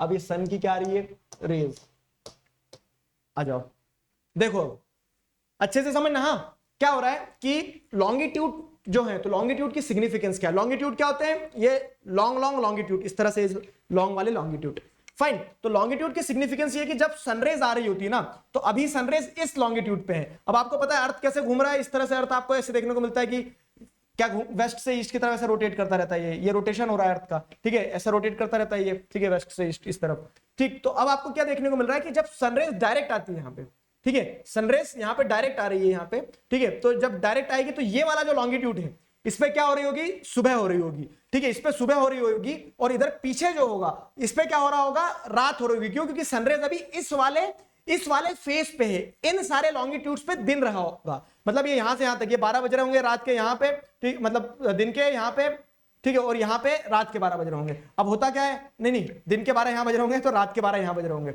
कॉन्सेप्ट समझते चलना, क्या होता है कि कुछ चीजें ऐसी होती है कि जहां पे थोड़ा सा भी हम डगमगाए कि कॉन्सेप्ट हाथ से चले जाता है। तो एक बार फिर से मैं लाइन पकड़ा रहा हूं आपको, सनरेज आ रही होगी डायरेक्ट इस फेस पे, मतलब ये वाले जितने भी लॉन्गिट्यूड्स हैं, ठीक है, इधर सामने जो सन के तरफ फेस कर रहे हैं, ये सारे लॉन्गिट्यूड्स पे क्या हो रहा होगा, सनरेज आ रही होगी, और ये जो पीछे वाले लॉन्गिट्यूड्स होंगे इन पे क्या हो रहा होगा, सनरेज नहीं आ रही होगी, ठीक है। तो यहां क्या हो रही होगी, रात, यहां क्या हो रही होगी, दिन। अब समझ में आया कि क्यों अमेरिका में दिन हो रहा होता है और हमारे यहाँ रात हो रही होती है, हमारे यहाँ रात हो रही होती है, अमेरिका में दिन हो रहा होता है। क्योंकि क्या है, देखो जैसे आप इंडिया को ढूंढोगे कहां पे, मैप पे, तो ये रहा हमारा प्यारा देश भारत, ठीक है, ये इंडिया है, समझ में आया, ये इंडिया है यहाँ पे। अब अगर इंडिया को मैं इधर कर देता हूं, कहा ये, तो अब इंडिया में भी सुबह होगी, तो अब इंडिया के ठीक पीछे यहाँ पे, इंडिया के ठीक पीछे यहाँ पे कौन सा आएगा, अर्थ, क्योंकि ग्लोब है, तो इंडिया के ठीक पीछे इस समय पे ये देखो, आई डोंट नो आपको दिख रहा है कि नहीं यहाँ पे, ठीक है, हाँ, ये इंडिया के ठीक पीछे इस समय पे क्या, यूएसए है। तो ऐसा रहता है कि इंडिया वाले लॉन्गिट्यूड्स पे जब क्या रहेगी, इंडिया वाले लॉन्गिट्यूड्स किधर गए, इंडिया, ठीक है, इंडिया वाले लॉन्गिट्यूड्स पे जब सनरेज होगी तो उसके पीछे जो लॉन्गिट्यूड्स होंगे, गोल है ना क्योंकि दुनिया, तो उसके पीछे क्या होगा, उन लॉन्गिट्यूड्स पे सनरेज नहीं जा रही होगी, तो वहां पे क्या हो रहा होगा, वहां पे हो रही होगी रात। तो लॉन्गिट्यूड क्या इन्फ्लुएंस करते हैं, डे एंड नाइट। अर्थ जो है तो एक चक्कर लगाने में कितना घंटे लेता है, एक चक्कर लगाने में 24 घंटे ले लेता है, ठीक है। तो मतलब क्या है, एक चक्कर जब लगाता है तो एक लॉन्गिट्यूड घूम के पूरा अपनी वापस पोजीशन पे आता है, तो उतने में दिन और रात होता है, ठीक है। तो इस तरह से आपको यह समझ में आ गया, क्या समझ में आ गया कि लॉन्गिट्यूडनल एक्सटेंट जो होती है, लॉन्गिट्यूडनल एक्सटेंट जो होती है, it influences the sunrise and sunset from east to west. ठीक है, ईस्ट से वेस्ट ऐसे घूमते जाएगा, मैंने शायद पहले वेस्ट से ईस्ट कह दिया था क्या, तो ईस्ट टू वेस्ट ऐसे घूमते चले जाएगा, तो वो लॉन्गिट्यूड्स जहां जहां सन के सामने जाते जाएंगे वहां पे सनरेज आती जाएगी, वहां दिन, और जो पीछे निकल जाएंगे उन पर रात होती चली जाएगी। ठीक है, ये कहानी हो गई। अब लैटिट्यूडनल एक्सटेंट की अगर बात की जाए, लैटिट्यूडनल एक्सटेंट क्या है, अब लॉन्गिट्यूड भूल जाओ 2 मिनट के लिए, अब लैटिट्यूडनल मतलब ये ऐसा लेटा हुआ, इक्वेटर है 0 degree 1 degree 2 degree, north pole south pole है ना, नॉर्थ पोल साउथ पोल, तो ये जो क्या कहते हैं इसे, हाँ, जो ये जो हमारा लैटिट्यूडनल एक्सटेंट है, ये क्या, इसकी क्या सिग्निफिकेंस होती है, ठीक है, तो इसकी सिग्निफिकेंस ये होती है कि it influences the duration of day and night as one moves from south to north. Duration of day and night क्या होता है सर, वो समझाता हूं मैं आपको। देखो, तो एक तो आपने क्या देख लिया, एक तो आपने बेसिकली देखा सनराइज और सनसेट, सनराइज और सनसेट लॉन्गिट्यूड से इन्फ्लुएंस होता है, ठीक है, कि जो लॉन्गिट्यूड सन के सामने सनराइज, जो लॉन्गिट्यूड सन के पीछे है वो सनसेट, ठीक है। लेकिन यहां जो आपको अगला पॉइंट दिया ना लैटिट्यूड, ये बहुत इंपॉर्टेंट, इसे ध्यान रखना क्योंकि पूरी ज्योग्राफी में आपको बार बार ये आएगा। तो latitudinal extent influences the duration of day and night as one moves from south to north, ठीक है, साउथ टू नॉर्थ की कहानी चल रही है यहां पे। अब देखो, आपको ये ग्लोब जब मैं इतनी देर से दिखा रहा था तो किसी ने ऑब्जर्व किया कि एकदम सीधा नहीं है, ऐसा मतलब ऐसा सीधा नहीं होता, ये हमेशा क्या रहता है, टिल्टेड रहता है। देखो, ये इसके अगर बीच के अंदर की वो एक्सिस देखी जाए तो एक्सिस ऐसी सीधी होती तो अर्थ भी ऐसा होता, लेकिन सीधी नहीं है, कैसी है, ऐसी टिल्टेड रहती है, ठीक है, इस तरह से ऐसे टिल्टेड रहती है एक्सिस, ठीक है। अर्थ जो है अपनी 23 डिग्री पे झुका हुआ है, ठीक है, अर्थ झुका हुआ है 23 डिग्री पे। अब क्या हो रहा है यहाँ पे, आप ऐसे देखोगे अगर, तो अब क्या हो रहा है, सोलर इंसुलेशन जो है ना, सोलर इंसुलेशन डायरेक्ट कहां जा रही है, सोलर इंसुलेशन डायरेक्ट जा रही है सदर्न हेमिस्फीयर में, क्योंकि अर्थ ऐसा है ना, अर्थ टिल्टेड है तो सोलर इंसुलेशन यहां जा रही होगी, ठीक है। तो सदर्न हेमिस्फीयर में क्या है, सदर्न हेमिस्फीयर में इस समय पे क्या रहेगी, गर्मियां रह रही होगी, और नदर्न हेमिस्फीयर में सर्दियां रह रही होगी। समझ में आ रही क्या कहानी बता रहा हूं मैं, आप ऐसे देखो 1 मिनट के लिए, ये आप अगर सन हो, 2 मिनट के इमेजिन कर लो आप सन हो, ठीक है, मैंने आपको सूर्य बना दिया। अब आपको अभी क्या दिख रहा है, ये बताओ, आपको अभी क्या दिख रहा है, आपको अभी नदर्न हेमिस्फीयर ज्यादा दिख रहा, सॉरी, सदर्न हेमिस्फीयर डायरेक्ट दिख रहा होगा, नदर्न हेमिस्फीयर इनडायरेक्ट दिख रहा होगा, ठीक है। तो आपकी सोलर इंसुलेशन डायरेक्ट कहां जाएगी, आप सन हो तो सदर्न हेमिस्फीयर, मतलब सदर्न हेमिस्फीयर में अभी गर्मियां चल रही होंगी, ठीक है, अभी गर्मियां चल रही होंगी, ठीक, आप अगर ऐसी पोजीशन पर रहेंगे। अब अगर मान लो आप ऐसे देखते हो, ठीक है, जब अर्थ का पोजीशन ऐसा रहता है सन के रेफरेंस में, तो अभी आपको क्या डायरेक्ट दिख रहा होगा, अब क्योंकि अर्थ टिल्टेड है ना, तो अब आपको डायरेक्ट नदर्न हेमिस्फीयर दिख रहा होगा। तो अब सोलर इंसुलेशन कहां जाएगी, डायरेक्ट नदर्न हेमिस्फीयर में जाएगी, ठीक है। सदर्न हेमिस्फीयर में क्या रहेंगे, विंटर्स रहेंगे, और यहां रहेंगे समर्स। समझ में कहानी। अब उसको थोड़ा मैं मैप पे आपको समझाता हूं।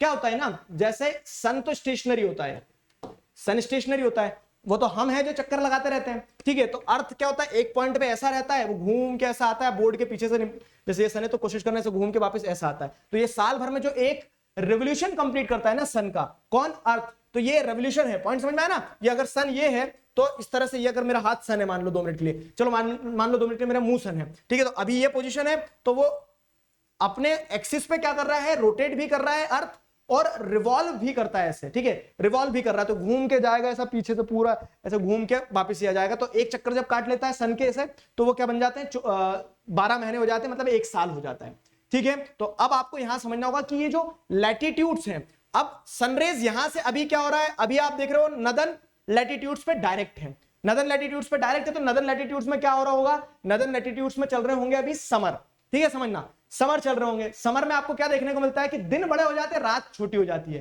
क्यों, क्योंकि सोलर इंसुलेशन की डायरेक्ट रेज कहां रहती है, नदर्न लैटिट्यूड्स में रहती है। और नदर्न लैटिट्यूड में भी क्या हो रहा होगा, नदर्न लैटिट्यूड में, समझ, मतलब नदर्न हेमिस्फीयर में, सॉरी, ठीक है। तो अब अच्छे समझना, नदर्न हेमिस्फीयर में भी जो मैंने आपको 23 डिग्री बताया था ना, ये 0 डिग्री है, ये 23 डिग्री है।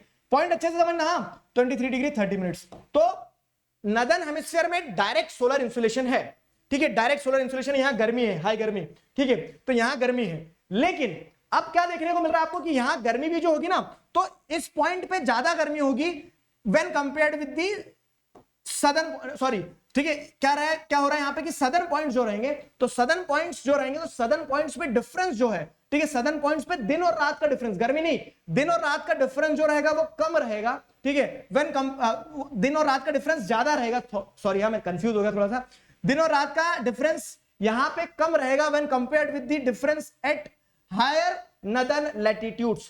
कैसे, वही पॉइंट यहां पे बताया गया है। अगर आप भी कंफ्यूज हुए तो 2 मिनट रुक जाओ, वापस सारी चीजें क्लियर करते हैं। Influence the duration of day and night as one moves from south to north. ये क्या कहानी थी, ये कहानी ऐसी थी, आपको इतनी चीजें तो समझ में आ गई है कि direct solar insulation northern hemisphere में। अब नदर्न हेमिस्फीयर में क्या हो रहा है, नदर्न हेमिस्फीयर में भी बहुत सारे लैटिट्यूड्स हैं। कुछ लैटिट्यूड ये रहेंगे 1 डिग्री 2 डिग्री 3 डिग्री, कुछ लैटिट्यूड ऊपर रहेंगे, ठीक है। मतलब क्या होता चला जैसे कश्मीर हो गया, कश्मीर से भी ऊपर निकल जाओगे तो वो नदर्न लैटिट्यूड्स है, लेकिन क्या है, हायर लैटिट्यूड्स है, हायर लैटिट्यूड्स है। और यहाँ पे वही बताया गया कि duration of day and night as we move from south to north, तो जो सदर्न लैटिट्यूड्स रहेंगे, southern latitudes in the northern hemisphere, ठीक है। मतलब नदर्न हेमिस्फीयर 0 डिग्री और उसके भी क्या है, उसके भी पास वाले 0 डिग्री के पास वाले जो लैटिट्यूड्स हैं, ठीक है, वहां पे क्या है, वहां पे सोलर इंसुलेशन डायरेक्ट रहेगी। सोलर इंसुलेशन इतने स्फीयर में बहुत ज्यादा रहती है, ठीक है। ये जो आपको एरिया बताया ना, इसको ट्रॉपिकल क्यों कहा जाता है, क्योंकि इतने एरिया में सोलर इंसुलेशन ज्यादा रहती है। तो ये वाला जो एरिया रहेगा, इतने में सोलर इंसुलेशन ज्यादा है, तो इस कारण से क्या है, यहां पे आपको क्या देखने को मिल रहा है, दिन और रात जो है वो बराबर ही रहेंगे, क्योंकि कंटिन्यूसली क्या मिल रही है, सोलर इंसुलेशन मिलती रहती है इतने पे। लेकिन आप जैसे जैसे ऊपर जाओगे ना, तो अर्थ क्या होता जा रहा है, कर्व होते जा रहा है, कर्वेचर है, कर्वेचर है। तो समझना, अब जब आप अर्थ को देखोगे तो आपकी नजर यहां ज्यादा पैनी रहेगी, पैनी रहेगी मतलब 0 डिग्री से 23 डिग्री के बीच में। लेकिन आप जैसे जैसे ऊपर जाओगे तो एक कर्वेचर है, मुड़ रहा है ना ऐसा, तो उस कारण से क्या है कि अर्थ की फिर सोलर इंसुलेशन जो रहती है इन पार्ट पे, ठीक है, मतलब सन की जो सोलर इंसुलेशन रहती है, मान लो इसको अर्थ बनाते 2 मिनट के लिए, ठीक है, तो सन की जो सोलर इंसुलेशन रहेगी तो यहां पे एकदम स्ट्रेट रहेगी, लेकिन यहीं पे आप पहुंचते पहुंचते क्या देखने को मिलेगा आपको कि सोलर इंसुलेशन ऐसे टिल्ट होने लगेगी। अब जब सोलर इंसुलेशन टिल्ट होने लगती है ना, तो दिन और रात का डिफरेंस वहां पे बदलने लगता है। जैसे कैसे बदलने लगता है कि चलो गर्मियों में तो दिन बड़े होते हैं, लेकिन सर्दियों में अब ये पोजीशन को घुमा के अगर अर्थ इधर आ जाएगा ऐसे, तो अब सर्दियों में क्या होगा कि सोलर इंसुलेशन तो सदर्न हेमिस्फीयर में, तो नदर्न हेमिस्फीयर के जो ऊपर वाले पार्ट हैं, ठीक है, we are moving from south to north, तो ऊपर वाले जो लैटिट्यूड्स रहेंगे वहां पे अब तो सोलर इंसुलेशन और कम हो जाएगी, तो वहां पे दिन कितने हो जाएंगे, छोटे, और रात जो हो जाएंगी बड़ी। क्यों? क्योंकि सोलर इंसुलेशन अब सदर्न हेमिस्फीयर में चलेगी।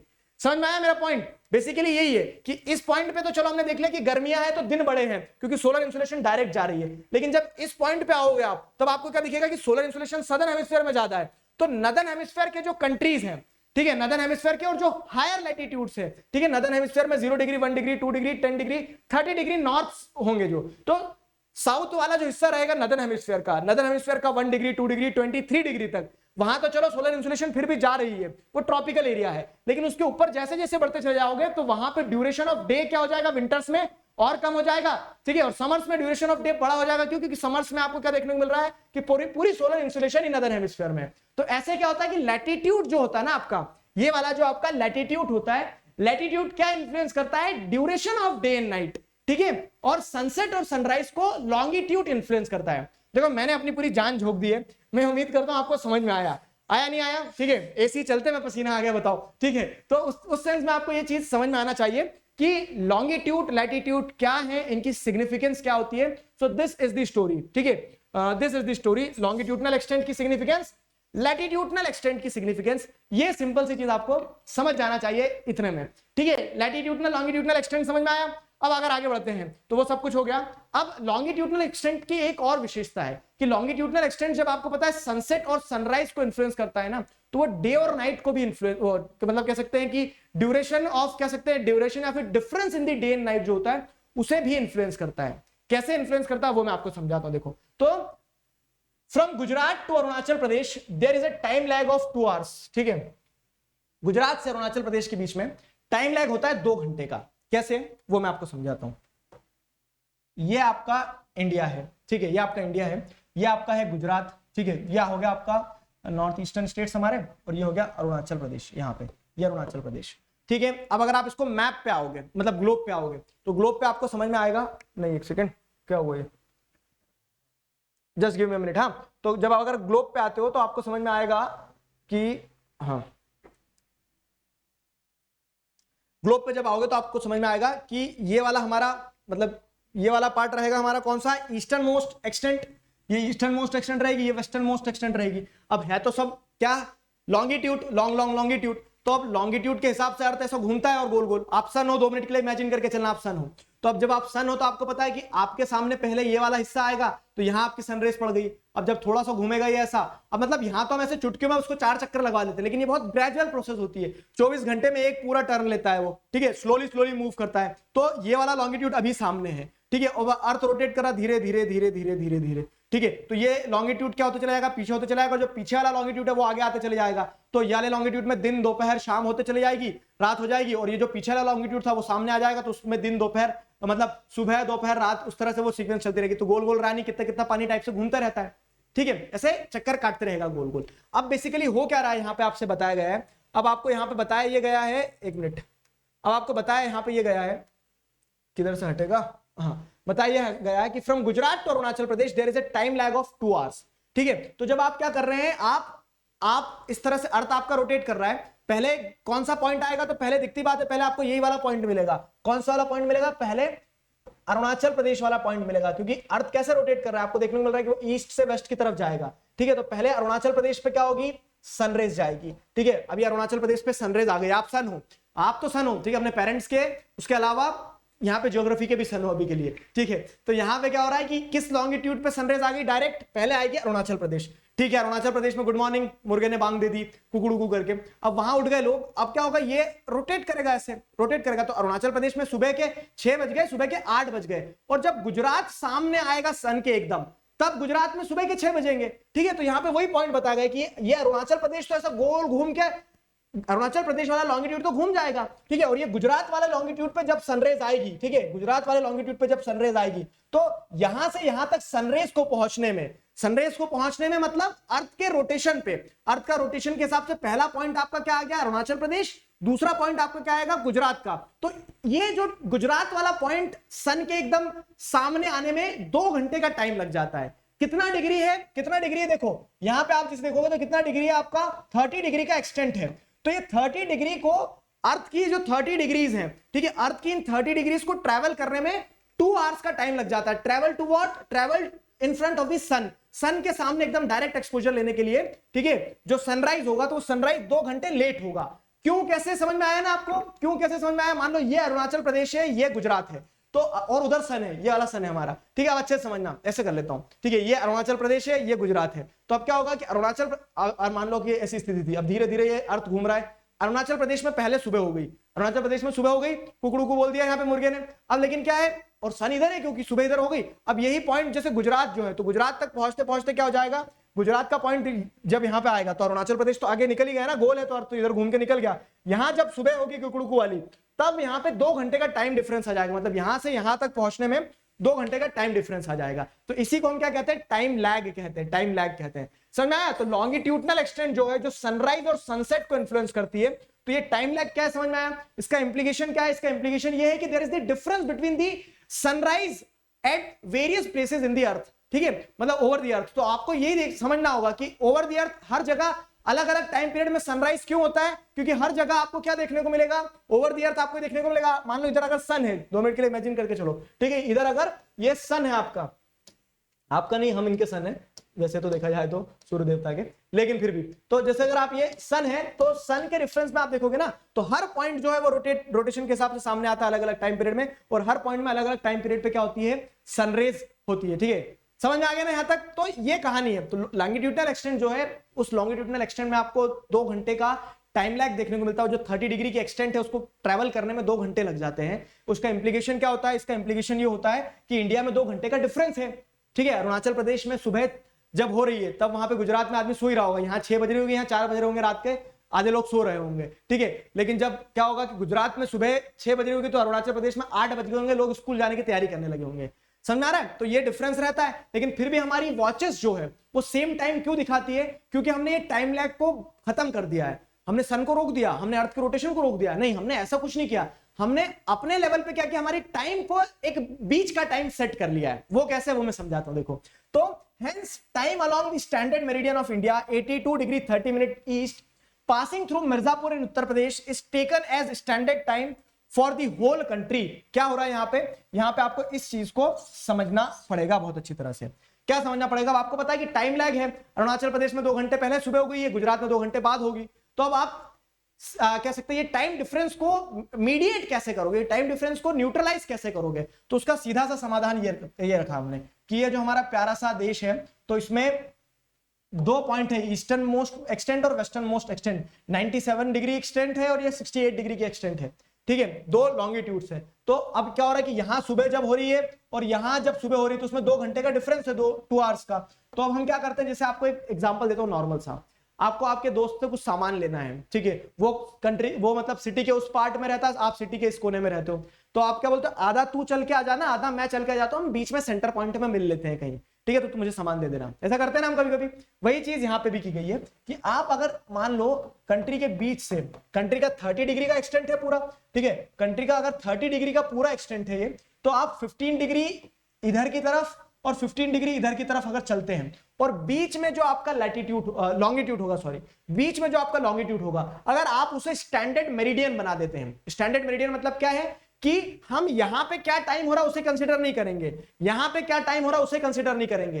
कंट्री में, कंट्री का ये वाला जो मेरिडियन हमारा 82 डिग्री 30 मिनट ईस्ट, ठीक है, 82 डिग्री 30 मिनट ईस्ट वाला जो हमारा मेरिडियन होगा, यहां पर जो टाइम हो रहा होगा ना, हम उसे कंसीडर करेंगे, ठीक है, यहां पर जो टाइम हो रहा होगा हम उसे कंसीडर करेंगे। तब अगर आप ऐसा कर लेते हो ना, तो इससे आपका काम आसान हो जाएगा। इससे आपका काम आसान कैसे हो जाएगा सर? देखो, आपने क्या करा कि टाइम लैग को 1 आवर रिड्यूस कर दिया, इधर टाइम लैग को आपने 1 आवर प्लस कर दिया, इधर 1 आवर प्लस कर दिया, इधर 1 आवर माइनस कर दिया, ठीक है। तो अर्थ के सामने, मतलब अर्थ और सन का आपने कैसे सेटिंग करवा दिया कि सनरेज अरुणाचल प्रदेश में आ रही है, वहां सुबह हो रही है, ठीक है, लेकिन वहां की वॉचेस अभी सुबह का 6 बजे का टाइम नहीं दिखाएगी। हमने 1 आवर क्या कर दिया, वहां से माइनस कर दिया। क्यों? क्योंकि जब 82 डिग्री पे सनरेज आएगी, तो 82 डिग्री पे जब सुबह की 6 बजेगी, तो हम बोलेंगे कि अरुणाचल प्रदेश में भी अभी सुबह की 6 बज गई है, ठीक है, अरुणाचल प्रदेश में भी सुबह की 6 बज गई। तो आपने 1 घंटे का क्या कर दिया, टाइम लैग जो है इधर से माइनस कर दिया।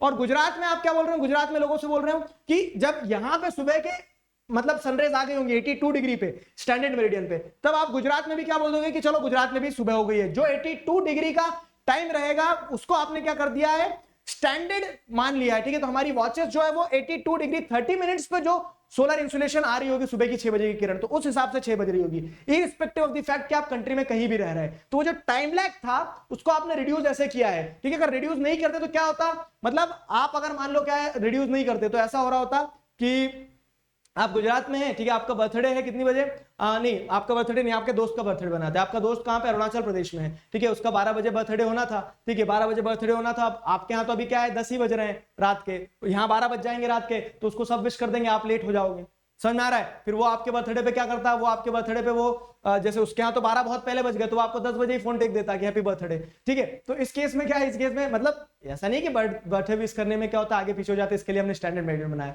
कितने सारे प्रॉब्लम्स होते हैं, ठीक है, कितने सारे प्रॉब्लम्स होते हैं, टाइम जो रहता है एग्जाम के और बहुत सारी चीजें। तो उस केस में हमने पूरी कंट्री में थ्रू आउट द कंट्री एक यूनिफॉर्म टाइम जोन फॉलो हो, इसके लिए हमने हमारा जितना भी एक्सटेंट था उसका जो एक बीच का पॉइंट है स्टैंडर्ड मेरिडियन बना दिया उसको, जिससे हम टाइम डिफरेंस को क्या कर पाए, न्यूट्रलाइज कर पाए। टाइम लैग कैसे होता है, स्टैंडर्ड मेरिडियन कैसे न्यूट्रलाइज करता है, ये सारी चीजें क्यों 82 डिग्री 30 मिनट ईस्ट को ही standard meridian of India select किया, ये सब कुछ क्लियर हो गया।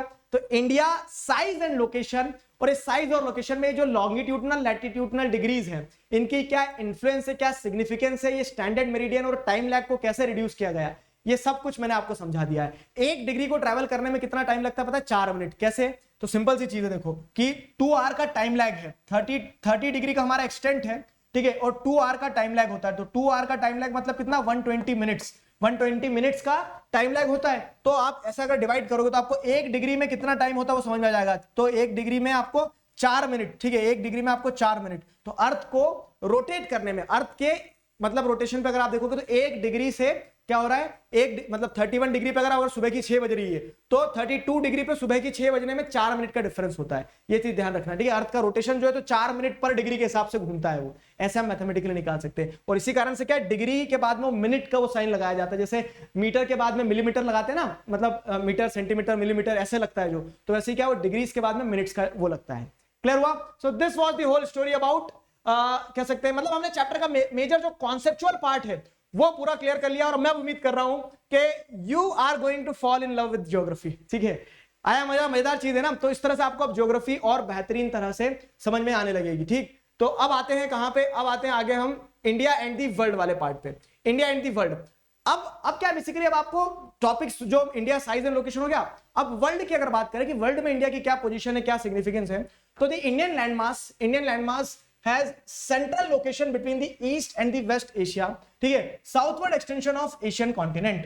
अब यहां पे बेसिकली अब आपको सिर्फ अभी तक आपने जितना समझा है वो समझते चलना है। अब इंडिया को आपको वर्ल्ड के रेफरेंस में समझना है। वर्ल्ड के रेफरेंस में कैसे समझना है, किधर गया वर्ल्ड मैप, ये रहा वर्ल्ड का मैप, ठीक है। तो अगर ये पूरा एशिया है, ये पूरा अगर एशिया है, तो पूरे एशिया में आपको इंडिया को वर्ल्ड की पोजीशन में कहां देखने को मिल रहा है कि इंडिया एक एशियन कॉन्टिनेंट का साउथवर्ड एक्सटेंशन वाला कंट्री है। अगर मतलब पूरा एशिया है तो पूरे एशिया का आप साउथवर्ड एक्सटेंशन पे आ गए हो, ठीक है। पूरे एशिया के आप साउथ में आ गए हो, ये पॉइंट बताया है। पूरे एशिया का आप साउथवर्ड एक्सटेंशन हो, ठीक है, अच्छी बात है। ठीक वही वाली चीज बताई गई, southward extension of Asian continent और central location between east and the West Asia. अगर आप वेस्ट एशिया और ईस्ट एशिया को देखोगे ना, तो ये पूरा एशिया है, पूरे एशिया का ये ईस्टर्न पार्ट हो गया, पूरे एशिया का वेस्टर्न पार्ट हो गया, तो उसमें हम सेंट्रली लोकेटेड है, ठीक है। ये इंडिया की वर्ल्ड के रेफरेंस में आपको पोजीशन समझते चलना है। क्लियर हुआ? अब यहां पे हमारी जो पोजीशन है बहुत स्ट्रेटेजिक है। क्वेश्चन बनता है यहां पे कि how India occupies a very strategic position in Asian continent. तो strategic central location in India, ठीक है, इन एशिया लिखना ज्यादा सही रहेगा, इन एशिया। तो यहां पे आपको ये देखने को मिलेगा कि इंडिया जो है वो एशिया में बहुत सेंट्रली और बहुत स्ट्रेटेजिकली लोकेटेड है। कैसे? तो the trans Indian routes which connects the countries of Europe in the west and the countries of east, ठीक है, in the countries of east Asia. और वहां पे जो सेंट्रल में होगा वो सेंट्रल पॉइंट बन जाएगा, एक सेंट्रल नॉड बन जाएगा। कैसे? ये वाला पॉइंट मैं आपको समझाता हूं। तो ये वाला पॉइंट सिंपल सा ये है कि आप इंडिया की पोजीशन को देखोगे तो वेस्ट में और ईस्ट में हमें क्या करके रखा है, वेस्ट में और ईस्ट में हमें जोड़ के रखा है, ठीक है। वेस्ट में और ईस्ट में कैसे कि वेस्टर्न कंट्रीज से पूरा ट्रेड, ईस्टर्न कंट्रीज से पूरा ट्रेड। जो सेंट्रली लोकेटेड कंट्री होगी उसको एडवांटेज मिलेगा ही मिलेगा, ठीक है, सेंट्रली लोकेटेड कंट्री को एडवांटेज मिलेगा ही मिलेगा।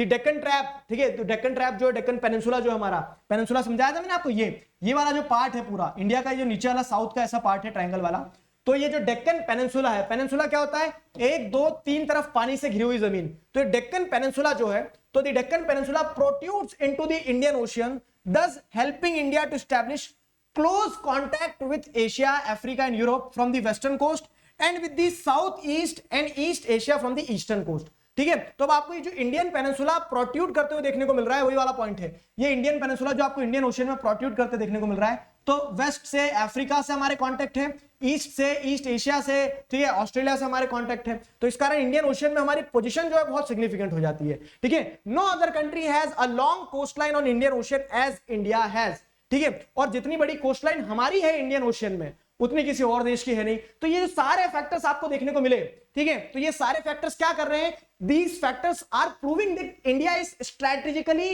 located in the Indian Ocean. India is strategically located in Asia, ठीक है, एशिया में हमारी बहुत इंपॉर्टेंट पोजीशन है और इंडियन ओशियन में हमारी बहुत इंपॉर्टेंट पोजीशन है। इतनी लंबी coast line, west Asia, Africa, Europe सबसे हमारी कनेक्टिविटी है। वेस्टर्न कोस्ट से साउथ ईस्टर्न कोस्ट से आपको ईस्टर्न मतलब ईस्टर्न कोस्ट से आपको साउथ ईस्ट एशिया से कनेक्टिविटी देखने को मिल रही है। और इन्हीं सारे फैक्टर्स के चलते आपको यहां पे एक जो स्टेटमेंट देखने को मिलता है, therefore it is India's eminent position in the Indian ocean which justifies the naming of Indian Ocean, ठीक है। और यही चीज क्या करती है, इंडिया की इस एमिनेंट पोजीशन को देखते हुए इंडियन ओशियन का नाम इंडियन ओशियन रखा गया। पाकिस्तान ओशियन रख देते, जो नीचे ओशियन है, ये जो ओशियन आपको नीचे देखने को मिलता है ये वाला, ठीक है, इस ओशियन का नाम आप पाकिस्तान ओशियन क्यों नहीं रख देते, पाकिस्तान भी तो है। इस ओशियन का नाम आप म्यांमार ओशियन भी तो रख सकते थे, लेकिन हमने इंडियन ओशियन क्यों नाम रखा, हमने नहीं रखा, वर्ल्ड वालों ने रखा। क्यों? क्योंकि इंडिया की पोजीशन इतनी सिग्निफिकेंट है, इसके चलते ये जो उससे एसोसिएटेड ओशियन है उसका नाम ही इंडियन ओशियन रखा गया, ठीक है, उसका नाम इंडियन ओशियन रखा गया। तो दीज रूट्स हैव कंट्रीब्यूटेड इन नहीं किधर गया, हाँ इंडियन ओशियन रखा गया। समझ में आ गया? Justify the naming of Indian ocean after India. Indian ocean का नाम इंडियन ओशियन ही क्यों रखा, इंडिया के बाद में नाम क्यों रखा, तो वो जस्टिफाई करने के लिए आप ये सारे पॉइंट्स लिख सकते हैं। लॉन्गेस्ट कोस्ट लाइन, ठीक है, किसी दूसरी कंट्री की है नहीं, हम स्ट्रेटेजिकली ऐसे लोकेटेड है कि ईस्ट वेस्ट सब दूर कनेक्टिविटी हमारी है। तो ये सारे पॉइंट्स आप एक आंसर लिख सकते हैं, ठीक है। अब इंडिया के कॉन्टैक्ट की अगर बात की जाए वर्ल्ड के साथ में, ठीक है, तो ये तो आपने इंडिया का स्ट्रेटेजिक पोजीशन देख लिया। और वर्ल्ड के साथ में अगर कॉन्टैक्ट की बात की जाए तो India's relationship with the world through the land routes are much older than her maritime contacts, ठीक है। और हम हमारी कनेक्टिविटी की अगर बात की जाए तो वर्ल्ड के साथ हमारा रिश्ता जमीन के रास्ते से बहुत पहले से जुड़ा हुआ है। मतलब देखो एरोप्लेन तो एरोप्लेन इन्वेंट होंगे, उसके बाद में हमने स्टार्ट किया होगा एयर ट्रैवल। वाटर ट्रैवल भी क्या है, जब शिप्स वगैरह पानी के जहाज लोगों ने देखा होगा कि समुद्र उतार के जा भी सकते हैं, तब वाटर ट्रांसपोर्ट डेवलप हुआ होगा। लेकिन लैंड कनेक्टिविटी जब तो हम आदि मानव थे, पत्ते वत्ते लगा के घुमा करते थे, तब से जमीन के रास्ते से कनेक्टिविटी है, ठीक है। तो मैरीटाइम कॉन्टैक्ट मतलब समुद्र के रास्ते जो संबंध थे हमारे, ठीक है, वो उससे भी पहले से क्या है, इंडिया का रिलेशनशिप जो है वर्ल्ड के साथ में लैंड रूट्स के द्वारा कनेक्टेड रहा है। Various passes across the mountains in north have provided passage to ancient travelers while the ocean restricted such interaction for a long time।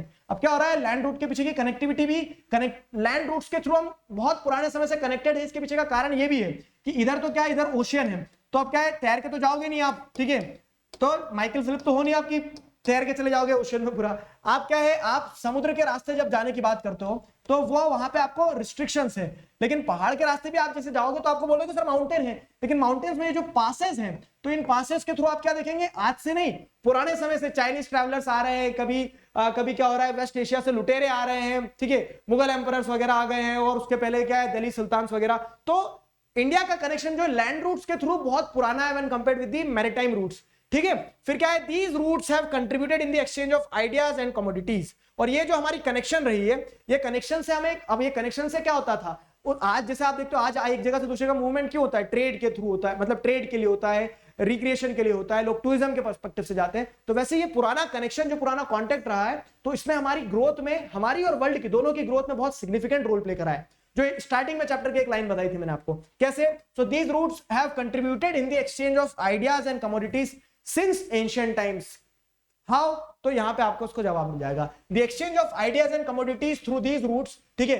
तो क्या कैसे, तो the idea of Upanishad and Ramayana, the stories of Panchatantra and the Indian numerals and the decimal system this could reach many parts of the world. जब हम connected थे तभी हमारे यहाँ के आइडियाज, पंचतंत्र की कहानी, रामायण की कहानी, हमारा डेसिमल सिस्टम, ये सारा सब कुछ हम वर्ल्ड तक पहुंचा पाए, ठीक है, वर्ल्ड तक पहुंचा पाया, फिर वर्ल्ड ले गया, ये भी कह सकते हो। जैसे हमारे यहाँ से spices, muslin and other merchandise were taken from India to different countries, ठीक है। मुस्लिन आपने क्लास 8 में पढ़ के आए हो, अगर क्लास 8 अच्छे से पढ़ी थी, तो क्या है, variety, fine variety of cloth जो था वो हो गया, स्पाइसेस। अब क्या है कि यूरोपियंस वगैरह तो क्या है, उनको खाते भी नहीं आता, तो उबाल उबाल के खाते थे सामान। हमने हमारे यहाँ से मसाले ले जाके सीखा उनने कि खाना ऐसे भी खाया जा सकता है। समझ में आ रही बात? तो the spices, muslin and other merchandise were taken from India to different countries. On the other hand, the influence of Greek sculpture and architectural style of domes and minarets from West Asia can be seen in different parts of our country। अब ऐसे नहीं कि हमने सब कुछ सिखाया world को, world से भी हमने सीखा। तो जैसे जो ग्रीक स्कल्पचर की बात होती है, तो जब इंडिया में आप क्या देख रहे हैं, जब इंडिया में आप जैसे देखेंगे ग्रीक्स वगैरह भी आए, तो उससे हमने ये सीखा कि किस तरह से मूर्तिकार वगैरह ये जो सारी चीजें होती है। जैसे जब मुगल एम्परर्स आए, उससे पहले दिल्ली सुल्तान वगैरह जब आए, तो उन्होंने डोम कंस्ट्रक्शन का स्टाइल की डोम से भी बनाया जा सकता है, मिनरेट्स जो मीनारें बनाई जाती है वो कैसे बनती है। तो इस तरह से क्या देखने को मिल रहा है आपको, exchange of ideas and commodities through these routes. तो हमारा जो वर्ल्ड के साथ कांटेक्ट रहा, तो उससे एक एक्सचेंज देखने को मिला आपको। This is the thing which is explained over here, ठीक है, वो चीज यहाँ पे बताई गई है। और ये वर्ल्ड के साथ कांटेक्ट और एनहांस हुआ, पता है कब, जब 1869 में स्विस कैनाल ओपन अप कर दी गई। स्विस कैनाल क्या है, ये पॉइंट अच्छे समझना, 1 मार्क्स में इंपॉर्टेंट हो जाता है, ठीक है। वर्ल्ड मैप पे पहले आपको दिखा देता हूं, ये आप ये वाला पार्ट देख रहे हो, तो ये अफ्रीका और ये एशिया जो है ना, यहाँ पे जुड़े हुए थे। यहाँ पे दोनों ही कंट्रीज क्या थे आपस में जुड़े, मतलब दोनों ही कॉन्टिनेंट्स क्या थे आपस में जुड़े हुए थे। लेकिन हुआ क्या है, जब 1869 में यहाँ पे कैनाल बना दी गई है, ये इंडियन ओशियन है, ये रेड सी है, ये मेडिटेरेनियन सी है। तो पहले क्या होता था, पहले समुद्र के रास्ते ऐसे जाना पड़ता था, ऐसे घूम के इस तरह से जाना पड़ता था समुद्र के रास्ते, ठीक है, पहले पूरा ऐसे घूम के जाना पड़ता था। लेकिन 1869 में क्या हुआ कि ये रेड सी जो है, ये यहाँ पे, ये रेड सी के यहाँ पे एक कैनाल ऐसी काट दी गई। ये इजिप्ट है, ये एशिया वाला पार्ट है, ये अफ्रीका वाला पार्ट है, ठीक है। तो यहाँ पे एक ऐसी कैनाल बना दी गई। तो अब क्या होता है, अब सिंपल सी चीज ये होती है कि अब आपको अपना पानी का जहाज लेना है, रेड सी से ऐसे जाना है और मेडिटेरेनियन सी, और आप ये पूछ गए ब्रिटेन, ठीक है। तो ये पॉइंट यहाँ पे आपको बहुत इंपॉर्टेंट ध्यान रखना होगा कि वर्ल्ड के साथ जो हमारा कॉन्टेक्ट डेवलप हुआ है, तो उसमें opening of Suez Canal has played a very important role. So since the opening of Suez Canal in 1869, India's distance from Europe has been reduced by 7,000 kilometre. 7,000 kilometre से हमने डिस्टेंस को reduce कर दिया। कैसे? क्योंकि पहले ऐसे घूम के पूरा जाना पड़ता था यूरोप के लिए। अब लेकिन क्या है, जब सुएज कैनाल 1869 में ओपन हो जाती है, तो यहां से आपने क्या कर दिया, अब यूरोप जाने के लिए आपको बस सिंपल ये रास्ता 7,000 किलोमीटर से हमने क्या कर दिया, डिस्टेंस को रिड्यूस कर दिया। तो वर्ल्ड के साथ कांटेक्ट और बेहतर हो गया। लास्ट टॉपिक जो है इस चैप्टर का, आपको इसको अच्छे से समझना है। देखो कॉन्सेप्ट वहीं पे थे, यहाँ पे बेसिक फैक्चुअल डिटेल्स है। इंडिया नेबर्स, इंडिया के नेबर्स जो है, अब उनकी बात आ रही है, बारी आ रही है यहाँ पे। तो इंडिया नेबर्स की अगर बात करें तो India in the south Asia, ठीक है। इंडिया जो है तो इंडिया साउथ एशिया में लाई करता है पूरा। तो हमारे नेबर्स भी क्या होंगे, साउथ एशियन कंट्रीज ही होंगे। साउथ एशियन कंट्रीज में क्या है, जैसे पाकिस्तान हो गया, अफगानिस्तान के साथ हमारी बॉर्डर शेयर होती छोटी सी, पाकिस्तान, अफगानिस्तान, चाइना, नेपाल, भूटान, बांग्लादेश, श्रीलंका, श्रीलंका के साथ साथ मालदीव्स। मालदीव्स हमारे आइलैंड नहीं है, ठीक है, तो मालदीव्स पे भी कब्जा कर लो। लक्षद्वीप हमारे हैं, मालदीव्स अपने आप में एक दूसरी कंट्री है। तो ये हमारे कुछ पड़ोसी देश हैं। ये हमारे पड़ोसी देश है। तो यही बताया गया कि India occupies an important strategic position in south Asia. South Asia में आपको पता है कि इंडियन ओशियन जब नाम ही हमारे ऊपर रख दिया है तो हमारी कितनी स्ट्रेटेजिक पोजीशन है। ठीक है, इंडिया की अगर बात करेंगे तो 28 स्टेट से 8 यूनियन टेरिटरीज है। ध्यान रखना ये बदलता रहता है, कैसे कि स्टेट 29 से 28 हो गए थे, फिर क्या यूनियन टेरिटरीज 9 हो गई थी तो फिर उसको 8 कर दिया। तो अभी एट प्रेजेंट जैसे आज आप ये वीडियो देख रहे हैं, ठीक है, आज कितनी तारीख है, आज 6 तारीख है, 6 मई 2022। आज ये स्थिति है कि 28 स्टेट्स और 8 यूनियन टेरिटरीज है। ठीक है, 8 यूनियन टेरिटरीज है। India share its land boundaries with Pakistan and Afghanistan in the north west, China, Tibet, Nepal, Bhutan in the north and Myanmar and Bangladesh in the east. तो अब हमारे वो बताए गए पार्टनर्स कौन कौन है। पार्टनर्स कहना सही रहेगा, नेबर्स कह दो, क्योंकि ये पार्टनर तो है नहीं कहीं जगह तक। तो जैसे आपको क्या देखने को मिल रहा है कि वेस्ट में हम पाकिस्तान के साथ बॉर्डर शेयर करते हैं, ये पाकिस्तान के साथ बॉर्डर शेयर करिए। अफगानिस्तान के साथ भी छोटी बॉर्डर शेयर करते हैं हम, ठीक है, पाकिस्तान अफगानिस्तान के साथ वेस्ट में। ठीक है, अब अगर आप नॉर्थ ईस्ट की बात करोगे, नॉर्थ और नॉर्थ ईस्ट की, तो नॉर्थ में चाइना के साथ बॉर्डर शेयर करते हैं, ठीक है, नेपाल के साथ बॉर्डर शेयर करते हैं, भूटान के साथ। नॉर्थ ईस्ट में आपको म्यांमार के साथ बॉर्डर शेयर होते देखने को मिलेगी और बांग्लादेश के साथ बॉर्डर शेयर होते देखने को मिलेगी। मैं आपको एक सरप्राइजिंग फैक्ट बताता हूं, मैं आपसे अभी पूछता हूं, आप बताओ कि किस कंट्री के साथ हम बॉर्डर सबसे ज्यादा शेयर कर रहे हैं। मेजोरिटी बच्चे बोलेंगे कि सर हम पाकिस्तान के साथ बॉर्डर सबसे ज्यादा शेयर कर रहे हैं। हो सकता है कोई चाइना बोल दे, लेकिन मैं बताता हूं आपको कि सबसे ज्यादा बॉर्डर हम शेयर करते हैं, लैंड बॉर्डर, वो बांग्लादेश के साथ शेयर करते हैं। ठीक है, किलोमीटर्स में आप देखोगे तो 4000 से ज्यादा किलोमीटर की बॉर्डर हम बांग्लादेश के साथ में इससे शेयर करते हैं, इतनी बड़ी। वो तो ऐसे क्या गोल गोल गोल गोल है ना, तो उस कारण से क्या हो रहा है, उस कारण से आपको दिख नहीं पा रहा है कि हाँ ये सबसे बड़ी बॉर्डर, लेकिन longest land border is shared with Bangladesh. ध्यान रखिएगा, जस्ट फॉर नॉलेज। ठीक, ये हमारे क्या हो गए, ये हमारे लैंड नेबरिंग कंट्रीज हो गए। सी नेबरिंग कंट्रीज की बात करें तो आर सदर्न नेबर्स अक्रॉस सी आपको कौन कौन से नेबर्स देखने को मिल रहे हैं। ठीक है, दो है, श्रीलंका एंड मालदीव्स। श्रीलंका ये रहा और मालदीव्स ये रहा। ये दो हमारे पड़ोसी देश है जो समुद्र से जुड़े हुए हैं, हमसे समुद्र से जुड़े हुए हैं, समुद्र से जुड़े हुए हमारे पड़ोसी देश है। इसमें बेसिकली आपको ये ध्यान रखना होगा कि Sri Lanka is separated from India by a narrow channel of sea formed by the Palk strait and the gulf of Mannar, while Maldive islands are situated to the south of Lakshadweep island. ठीक है, लक्षद्वीप आइलैंड के साउथ में ये मालदीव है। ठीक है, तो ये हमारे पड़ोसी ऐसे हो गए। अब श्रीलंका भी हमारा पड़ोसी एक। ठीक है, श्रीलंका और इंडिया सेपरेट कैसे हो रहे पता है, ये बीच में आपको एक समुद्र देखने को मिलेगा, एक चैनल देखने को मिलेगी। चैनल क्या होती है, चैनल को मतलब चैनल जो होता है पतला पानी का रास्ता होता है, ठीक है, और उसे स्ट्रेट भी कहा जाता है। तो स्ट्रेट क्या होता है, ये सारी चीजें मैं आपको एक बार समझा देता हूं क्योंकि बहुत बेसिक्स हैं। ठीक है, स्ट्रेट बेसिकली क्या होता है, स्ट्रेट बेसिकली ये होता है व्हेन टू लैंडमास, ये भी जमीन है ये भी जमीन है, दोनों जमीन को एक पानी का रास्ता काटते हुए जाता है। ठीक है, पानी से रास्ता काटते हुए जाता है, तो वो क्या कहलाता है, वो स्ट्रेट कहलाता है। ठीक है, चलो एक बार अच्छे से समझा देता हूं मैं स्ट्रेट। ठीक है, स्ट्रेट क्या होता है, जैसे इंडिया के केस में आपको देखने को मिल रहा है, इंडिया और श्रीलंका को जो सेपरेट कर रहा है ये, ठीक है, तो ये क्या कहलाएगा, ये कहलाएगा स्ट्रेट, पाल्क स्ट्रेट। ठीक है, पाल्क स्ट्रेट हो गया। वैसे क्या होता है, आप बोलोगे सर एक चीज ये भी तो है कि इंडिया और श्रीलंका को राम सेतु जोड़ता है, तो हाँ, तो सबमर्ज्ड आपको क्या देखने को मिलता है, पत्थर का पुल देखने को मिलता है जो, तो वो क्या है, वो अगर कोई ऐसी चीज जोड़ रही होती है दो बड़े बड़े लैंडमास को, जैसे फॉर एग्जांपल ये क्या है, नॉर्थ अमेरिका है, ठीक है, नॉर्थ अमेरिका है, ऊपर क्या है, वो सॉरी ये साउथ अमेरिका है, और ऊपर आपको यहाँ पे नॉर्थ अमेरिका देखने को मिल जाएगा, साउथ अमेरिका और नॉर्थ अमेरिका। तो ये बड़े बड़े लैंडमास को दो जगह जब मतलब दो बड़े बड़े लैंडमास को एक पतला सा लैंड का हिस्सा जोड़ रहा होता है तो उसे इस्तमस कहा जाता है। ध्यान रखिए, अगर ऐसे कोई जोड़ रहा होता है बीच में तो जोड़ने वाले को इस्तमस कहा जाता है। ठीक है, इस्तमस कहा जाता है। सेपरेट कर रहा होता है पानी अगर दो लैंडमास को, उसे स्ट्रेट कहा जाता है। एक और चीज आती है यहाँ पे, गल्फ लिखा है। ठीक है, जैसे यहाँ पे लिखा है ना, क्या लिखा है, गल्फ ऑफ मन्नार और पाल्क स्ट्रेट। तो गल्फ क्या होता है, बेसिकली गल्फ भी मैं आपको समझा देता हूं। अगर देखो पेनिनसुला आपने पढ़ ही लिया था, पेनिनसुला क्या पढ़ लिया कि एक तरफ पानी, इस तरफ जैसे अरेबियन सी है, इस तरफ क्या है, बे ऑफ बंगाल है, इस तरफ क्या है, इंडियन ओशियन है। तो अगर कोई लैंडमास, ये लैंडमास है, अगर कोई लैंडमास तीन तरफ से पानी से घिरा हुआ रहता है तो वो पेनिनसुला कहलाता है। ठीक है, वो पेनिनसुला कहलाता है। और वहीं पे क्या होता है, वहीं पे अगर आप देखोगे कि कोई पानी का हिस्सा, ठीक है, जैसे ये पानी है बीच में, यहां देखो ये गल्फ ऑफ मैक्सिको कहलाता है। ठीक है, गल्फ ऑफ मैक्सिको में गल्फ का मतलब क्या होता है कि अगर कोई पानी का हिस्सा तीन तरफ से जमीन से घिरा हुआ है, एक दो तीन, इधर भी जमीन, इधर भी जमीन, इधर भी जमीन, तो वो क्या कहलाता है, वो गल्फ कहलाता है। तो वो गल्फ कहलाता है, ध्यान रखना, गल्फ, GULF, गल्फ कहलाता है। ठीक है, वो गल्फ कहलाता है। ठीक, तो इस तरह से स्ट्रेट, इस्तमस, पेनिनसुला, गल्फ। वैसे एक चीज और आती है, बे क्या होता है सर, बे।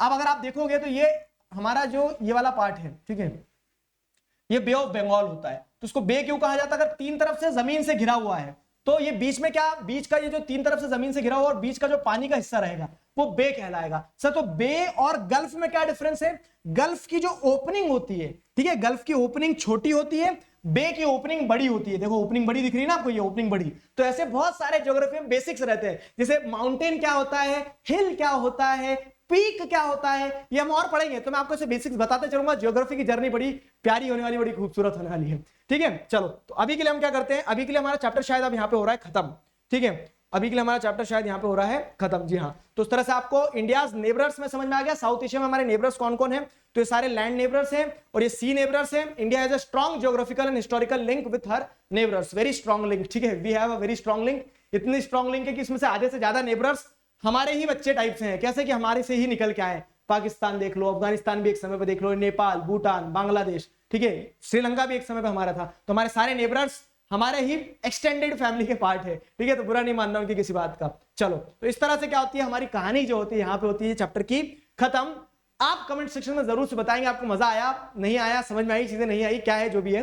अब एक इंपॉर्टेंट पार्ट में बताता हूं कि आपको पता है जिस दिन आपको लेक्चर मिलता है ठीक उसी दिन लेक्चर के बाद में स्पेशल क्लास होती है। अगर आपको कोई डाउट है तो आप स्पेशल क्लास में अपने डाउट भी पूछ सकते हो।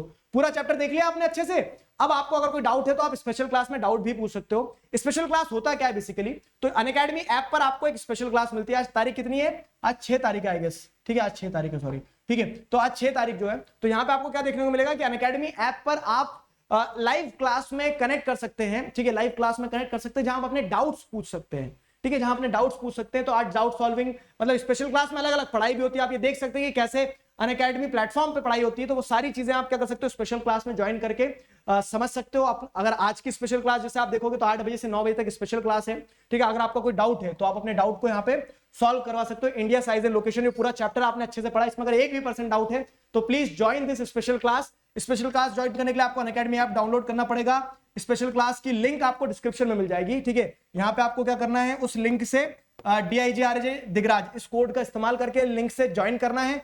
ज्वाइन करके आप क्या कर सकते हो, स्पेशल क्लास अटेंड कर सकते हो, फाइन, अपने डाउट्स पूछ सकते हो। बाकी उसके अलावा अनअकैडमी प्लस पर मेरा जो अभी बैच है वो चल रहा है ब्रह्मास्त्र बैच, जिसमें हम क्या करने वाले हैं, आप सभी सब्जेक्ट्स पढ़ सकते हो। मैं सोशल साइंस पढ़ाऊंगा मंडे ट्यूसडे वेडनेसडे 8:45 से 9:45 मेरी क्लास रहती है, ठीक है। ये ब्रह्मास्त्र बैच जो है तो आपके एग्जाम के पर्सपेक्टिव से आपकी डेली मतलब जैसे डेली क्लासेस रहती है, मंडे ट्यूसडे वेडनेसडे मेरी रहती है, दूसरे सब्जेक्ट्स भी रहते हैं। तो आप अपनी तैयारी बेहतरीन कर सकते हो और पर्सनलाइज्ड वे में पढ़ सकते हो, लाइव पढ़ सकते हो, डेली मतलब क्वेश्चन डिस्कस करते हैं, डेली क्लास होती है, वो वाला सिस्टम रहता है, ठीक है। मेरी क्लासेस मंडे ट्यूसडे वेडनेसडे रहती है। क्लियर हुआ? क्लास 10th के बच्चों के लिए ये बैच है। अब अगर बात करते हैं कि इन बैचेस में कैसे एनरोल किया जाए, तो 2 तरह के सब्सक्रिप्शन होते हैं, अनअकैडमी प्लस और अनअकैडमी आइकॉनिक। अनअकैडमी प्लस पर आपको लाइव क्लासेस, ठीक है, अगर आप मिस कर देते हैं तो रिकॉर्डेड लेक्चर्स, ये सारी चीजें, वीकली टेस्ट, ये सब कुछ मिलता है। आइकॉनिक पे आपको थोड़ा सा और एडवांटेज है कि आपको एक पर्सनल मेंटर मिल जाते हैं, ठीक है, पर्सनल गाइडेंस रहती है 1-to-1, टेस्ट एनालिसिस होता है, expert guideline, study material, study planner, ठीक है। तो ये सारे बेनिफिट्स आपको आइकॉनिक में मिल जाते हैं और ये प्लस के बेनिफिट्स हैं। फाइन, अगर आप प्राइसिंग की बात की जाए तो आपको 12 मंथ का अगर आप सब्सक्रिप्शन लेते हैं तो पर मंथ के हिसाब से वो 1438 रुपीज पर मंथ के हिसाब से पड़ता है, ठीक है।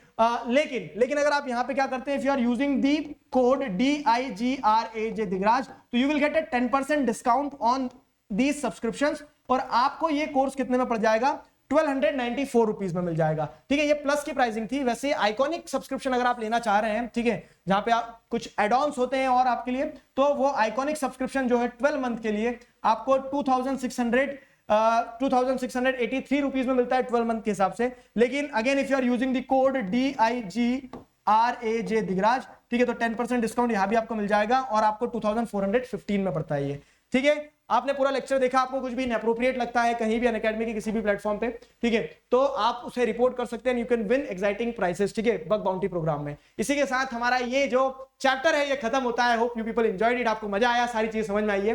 पूर्ण आहुति देते हैं, इसी तरह से और मिलेंगे। अभी स्पेशल क्लास है, आप ज्वाइन कर सकते हो, लिंक आपको डिस्क्रिप्शन में मिल जाएगी। तब तक पढ़ते रहो, ठीक है। लेक्चर के बाद में अगर कोई डाउट है तो ज्वाइन करो। Till then stay connected, keep learning together, we can, we will. Thank you very much.